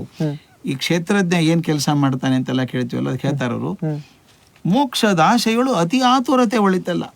ನಾಳೆನೇ ಸಿಕ್ಬಿಡಲ್ಲ ಮೋಕ್ಷ ಅಂತ ಆಗಲ್ಲ ನಮ್ಗೆ. ಶಿಕ್ಷೆ ಬಹುಕಾಲ ನಡೆಯದೆ ಮೋಕ್ಷವಿಲ್ಲ. ಶಿಕ್ಷೆ ಅಂದ್ರೆ ಪನಿಷ್ಮೆಂಟ್ ಅಲ್ಲ, ಶಿಕ್ಷಣ. ಆ ಮನಸ್ಸಿಗೆ ಸದಾಕಾಲದ ಶಿಕ್ಷಣ ಅದು ಕೊಡೋರು ಯಾರು? ಕ್ಷೇತ್ರಜ್ಞ ಕೊಡ್ತಾನೆ. ಇದು ಹಿಂಗಲ್ಲ, ಹಿಂಗಿರು ಅಂತ ಹೇಳ್ತಾನೆ. ಶಿಕ್ಷೆ ಬಹುಕಾಲ ನಡೆಯದೆ ಮೋಕ್ಷವಿಲ್ಲ. ಲಕ್ಷ್ಯ ತಪ್ಪದೆ ತರಿಸು ಸಾಮಾನ್ಯ ಧರ್ಮಗಳ. ಸಣ್ಣ ಸಣ್ಣ ತಪ್ಪುಗಳು ಅಂತ ಹೇಳಿದ್ನಲ್ಲ ನಾವು, ದೊಡ್ಡ ದೊಡ್ಡ ತಪ್ಪಿಗೆ ಮನಸ್ಸು ಮಾಡಲ್ಲ ನಾವು, ಸಣ್ಣ ಸಣ್ಣ ತಪ್ಪುಗಳು ಮಾಡ್ತಾನೆ ಇರ್ತೀವಿ. ಲಕ್ಷ್ಯ ತಪ್ಪದೆ ಚರಿಸು ಸಾಮಾನ್ಯ ಧರ್ಮಗಳ. ನೀನು ಮಾಡಬೇಕಾದಂತ ಕರ್ತವ್ಯಗಳನ್ನ ಸರಿಯಾಗಿ ಮಾಡಪ್ಪ, ಲಕ್ಷ್ಯ ತಪ್ಪದೆ ಚರಿಸು. ಮೋಕ್ಷ ಸ್ವತಃ ಸಿದ್ಧ ಮಂಕುತಿಮ್ಮ. ಮೋಕ್ಷ ಗ್ಯಾರಂಟಿ ಬರ್ತದೆ ಎಲ್ಲಿವರೆಗೂ ನೀನು ಪ್ರಯತ್ನ ಸರಿಯಾದ ದಾರಿಗಿದ್ದಾಗ. ಅದನ್ನ ರಿಮೈಂಡ್ ಮಾಡ್ಕೊಂಡೇ ಇರ್ತದೆ ಆತ್ಮಜ್ಞ, ಕ್ಷೇತ್ರಜ್ಞ. ಪ್ರಕೃತಿ, ದೇಹ, ಇಂದ್ರಿಯ, ಮನಸ್ಸು, ಬುದ್ಧಿ, ಅಹಂಕಾರ, ಪರಮಾತ್ಮ. ಸೊ ಇದು ಇಷ್ಟು ಒಂದೊಂದು ಸಂಬಂಧಗಳನ್ನ ಒಂದಕ್ಕೊಂದು ಜೋಡಿ ಹೆಣಿಕೆ ಆಗ್ಬೇಕದು. ಹೆಣಿಕೆ ಪ್ರಕೃತಿ, ದೇಹದ ಅಂಶ, ಪ್ರಕೃತಿಯಿಂದ ದೇಹ, ದೇಹದ ಒಳಗೆ ಕ್ಷೇತ್ರಜ್ಞ, ಇಂದ್ರಿಯಗಳು. ಆ ಇಂದ್ರಿಯಗಳ ಮೂಲಕ ನಮ್ಗೆ ಅನುಭವ ಆಗುವಂತಹದ್ದು ಕ್ಷೇತ್ರಜ್ಞ. ಮನಸ್ಸಿಗೆ ಆಗುವಂತ ಅನುಭವಗಳು, ಬುದ್ಧಿ, ಮನಸ್ಸು, ಅಹಂಕಾರ ಎಲ್ಲ ಸೇರಿ ಮನಸ್ಸಿಗೆ ಆಗುವಂತಹದ್ದು, ಅದನ್ನು ಗಮನಿಸುವಂತಹದ್ದು ಕ್ಷೇತ್ರಜ್ಞ. ಅದ್ರ ದೇಹವನ್ನ ಚೆನ್ನಾಗಿ ತಿಳ್ಕೊಂಡು. ಆದ್ರೆ ಈ ಕ್ಷೇತ್ರಜ್ಞ ಆ ಪರಮಾತ್ಮನ ಒಂದು ಅಂಶ. ಬಹಳ ಸುಲಭ, ಅರ್ಥ ಮಾಡ್ಕೊಳ್ಳೋ ಸುಲಭ, ತುಂಬಾ ಸುಲಭ ಇದೆ, ಅಷ್ಟೇನು ಕಷ್ಟದಿಲ್ಲ. ಅಂದ್ರೆ ನಾವು ನಮ್ಮ ಯುವಕರು ಏನ್ ಅರ್ಥ ಮಾಡ್ಕೋಬೇಕು ಅಂದ್ರೆ, ಸರಿ ತಪ್ಪುಗಳನ್ನ ಯಾವುದು ಸರಿ ಯಾವುದು ತಪ್ಪು ಅನ್ನೋದನ್ನ ಅರ್ಥ ಮಾಡ್ಕೊಳ್ಳೋದಕ್ಕೆ ನಾವೇನು ಕಷ್ಟಪಡ್ಬೇಕಾಗಿದೆ? ನೋಡಿ, ಇಲ್ಲಿ ಎಷ್ಟು ಸಿಂಪಲ್ ಆಗಿದೆ ಅಂದ್ರೆ ಹೇಳ್ತೀನಿ, ಇದು ಎಷ್ಟು ಸೈಂಟಿಫಿಕ್ ಆಗಿದೆ ಅಂತ. ಇದು ದೇಹ ಎಲ್ರಿಗೂ ಅರ್ಥ ಆಗುತ್ತೆ. ದೇಹ ಪ್ರಕೃತಿ ಒಂದು ಭಾಗ ಅಂತ ನನಗೆ ಅರ್ಥ ಆಗುತ್ತೆ. ಈ ದೇಹದೊಳಗೆ ಮನಸ್ಸು, ಬುದ್ಧಿ, ಅಹಂಕಾರ ಎಲ್ಲ ಸೇರ್ಕೊಂಡಿದೆ ಅಲ್ವಾ? ಇದು ನಾನು ಆಗ್ಲೇ ಹೇಳಿದ್ದಲ್ಲ, ಪ್ಲಾಸ್ಟಿಕ್, ಸ್ಟೀಲು, ಲೆದರ್ ಪಾರ್ಟ್ ಇದ್ದಂಗೆ. ಈ ದೇಹದ ಎಲ್ಲ ಭಾಗಗಳನ್ನು ತೆಗೆದಿಟ್ಬಿಡಿ, ಮೆಡಿಕಲ್ ಕಾಲೇಜ್ ಹೋಗಿ ಇಟ್ಟಿರ್ತಾರೆ ಬಾಟಲಲ್ಲಿ ಹಾಕಿ, ಅದೊಂದು ದೇಹ ಅನ್ನೋದೇ ಇಲ್ಲ ನಾನು. ಆದ್ರೆ ಎಲ್ಲವೂ ಸರಿಯಾದ ರೀತಿಯಲ್ಲಿ ಸೇರ್ಕೊಂಡು ಒಳಗೊಂದು ಸ್ಪಾರ್ಕ್ ಬರಬೇಕು. ಆವಾಗಲೇ ಅದು ಕಾರ್ ಹೆಂಗೆ ಸ್ಪಾರ್ಕ್ ಬಂದು ಓಡುತ್ತೋ ಹಾಗೆ ಆ ಸ್ಪಾರ್ಕ್ ಇದೆಯಲ್ಲ, ಅದು ಕ್ಷೇತ್ರಜ್ಞ. ಅಂದ್ರೆ ಕ್ಷೇತ್ರವನ್ನು ಚೆನ್ನಾಗಿ ತಿಳ್ಕೊಂಡಿರುವಂತ ಶಕ್ತಿ. ಅದು ದೇಹದ ವಿಕಾರಗಳು ಗೊತ್ತು, ಶಕ್ತಿಗಳೆಲ್ಲ ಗೊತ್ತು ಅದಕ್ಕೆ. ಹಾಗಾದ್ರೆ ಇಷ್ಟು ಜನ ಇದ್ದಾರಲ್ಲ, ಅಷ್ಟು ದೇವರಿದ್ದಾರೆ ಒಳಗಡೆ. ಕ್ಷೇತ್ರಜ್ಞ ಈ ಕ್ಷೇತ್ರಕ್ಕಿದ್ದವನು. ಈ ಎಲ್ಲ ಕ್ಷೇತ್ರಜ್ಞರು ಕೂಡ ಆ ಪರಮಾತ್ಮನ ಒಂದು ಅಂಶ. ಎಷ್ಟು ಸುಲಭ ನೋಡಿ ಹೇಳೋದಿದು.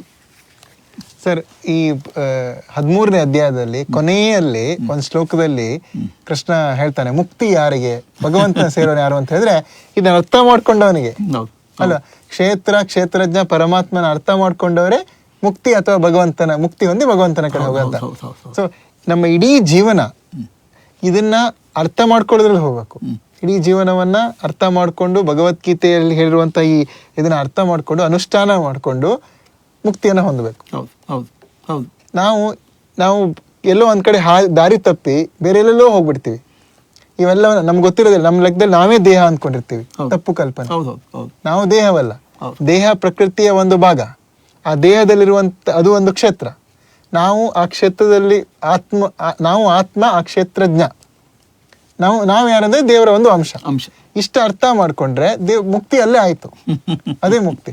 ಸೊ ಈ ಅಧ್ಯಾಯದಲ್ಲಿ ಕೃಷ್ಣ ದೇಹ, ಆತ್ಮ, ಪರಮಾತ್ಮ ಮತ್ತು ಜ್ಞಾನವನ್ನ ವಿವರಿಸ್ತಾನೆ. 13ನೇ ಅಧ್ಯಾಯ ಸೊ ಬಹಳ ಮುಖ್ಯವಾಗಿ ಅರ್ಥ ಮಾಡ್ಕೊಳ್ಬೇಕಾಗಿದ್ದೇನೆ ಅಂತ ಹೇಳಿದ್ರೆ, ನಾವು ಯಾರು, ನಮ್ಮ ಪ್ರಕೃತಿಯ ಜೊತೆ ನಮ್ಮ ಸಂಬಂಧ ಏನು, ಭಗವಂತನ ಜೊತೆ ನಮ್ಮ ಸಂಬಂಧ ಏನು, ಇದನ್ನ ಅರ್ಥ ಮಾಡ್ಕೊಳ್ಳುವಂಥದ್ದೇ 13ನೇ ಅಧ್ಯಾಯ. ಇನ್ನೊಂದು ಬಹಳ ಅವಿನಾ ಸಂಬಂಧ ಇದೆ ಅಂತ. ಭಗವಂತ ಎಲ್ಲೋ ದೂರ ಇದ್ದಾನೆ, ನಮಗೇನು ಸಂಬಂಧ ಇಲ್ಲ ಅಂತಲ್ಲ. ನೀವು ಬೇಕೋ ಬೇಡವೋ ಭಗವಂತನ ಒಂದು ಅಂಶ ನಿಮ್ಮಲ್ಲಿ ಇದ್ದೇ ಇದೆ. ಈ ಗಾಳಿ ಇದ್ದ ಹಾಗೆ, ಗಾಳಿ ಅಲ್ಲಿದೆ ಅಂತ ಅನ್ನೋಕ್ಕಾಗತ್ತಾ? ನನ್ನ ಮೂಗ್ನಲ್ಲಿದೆ, ನನ್ನ ಲಂಗ್ಸಲ್ಲಿದೆ, ಬೇಡ ಅಂತ ಇದೆ. ಒಂದು ಕ್ಷಣಕ್ಕೆ ಹೊರಗೆ ಬರುತ್ತೆ, ಮತ್ ಮರು ಕ್ಷಣಕ್ಕೆ ಸೇರ್ಕೊಳ್ಳುತ್ತೆ.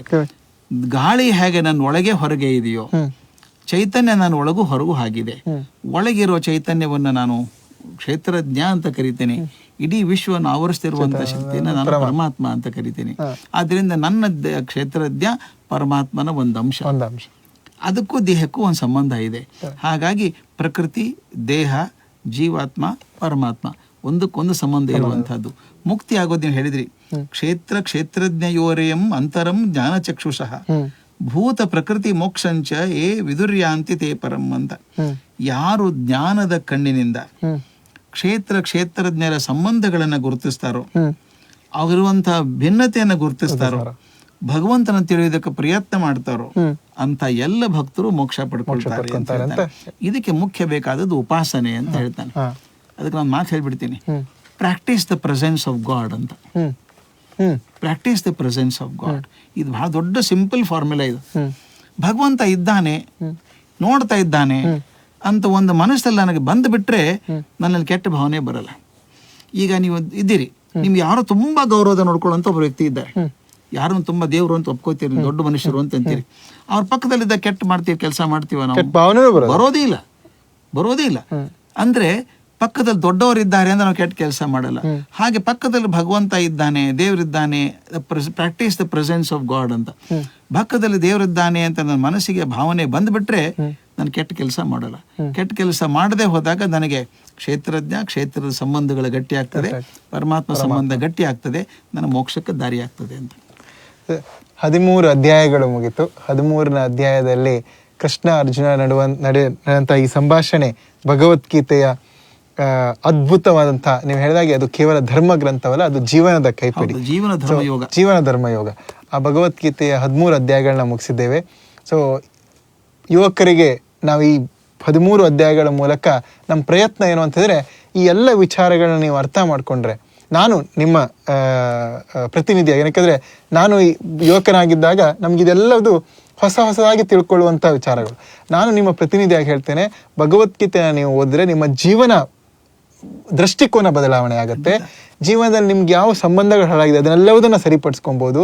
ಮಾತ್ರ ಅಲ್ಲ, ನಿಮ್ಮ ಜೀವನಕ್ಕೊಂದು ಗುರಿ ಸಿಗುತ್ತೆ.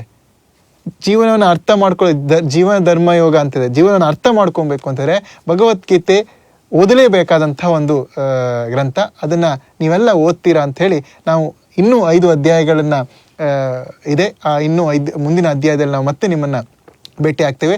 ಭಗವದ್ಗೀತಾ ಫಾರ್ ಯೂತ್, ಯುವಕರಿಗಾಗಿ ಭಗವದ್ಗೀತೆ ಕಾರ್ಯಕ್ರಮಕ್ಕೆ ಗುರುರಾಜ್ ಕರ್ಜಗಿ ಸರ್ 13 ಅಧ್ಯಾಯದಲ್ಲಿ ನಮ್ಮ ಜೊತೆ ಇದ್ದರು. ಸೊ ಸರ್ ಧನ್ಯವಾದ.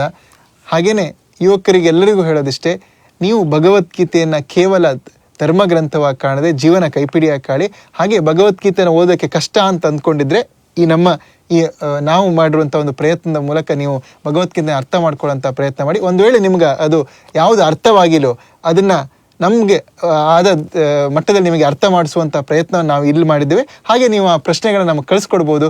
ಮುಂದಿನ ಅಧ್ಯಾಯದಲ್ಲಿ ನಾವು ಅದನ್ನು ನಿಮ್ಮ ಪ್ರಶ್ನೆಗಳಿಗೆ ಸೇರಿಸ್ಕೊಂಡು ಉತ್ತರವನ್ನು ಕೊಡುವಂಥ ಅನೇಕ ಪ್ರಶ್ನೆಗಳು ಬರ್ತದೆ.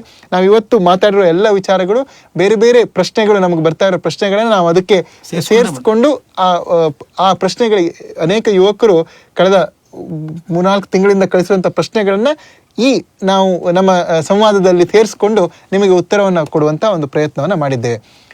ಕೃಷ್ಣ ನಮಗೆ ಗುರು, ಭಗವದ್ಗೀತೆ ನಮಗೆ ಜೀವನ ಮಾರ್ಗವನ್ನು ಹೇಳ್ಕೊಡುವಂಥದ್ದು. ಆದ್ದರಿಂದ ಆ ಕೃಷ್ಣನನ್ನು ನೆನಪಿಸ್ಕೊಳ್ತಾ ಅಧ್ಯಾಯ 13 ನಾವು ಮುಗಿಸ್ತಾ ಇದ್ದೇವೆ. ಗುರು ಬ್ರಹ್ಮ ಗುರು ವಿಷ್ಣು ಗುರುದೇವೋ ಮಹೇಶ್ವರ ಗುರು ಸಾಕ್ಷಾತ್ ಪರಬ್ರಹ್ಮ ತಸ್ಮೈ ಶ್ರೀ ಗುರುವೇ ನಮಃ.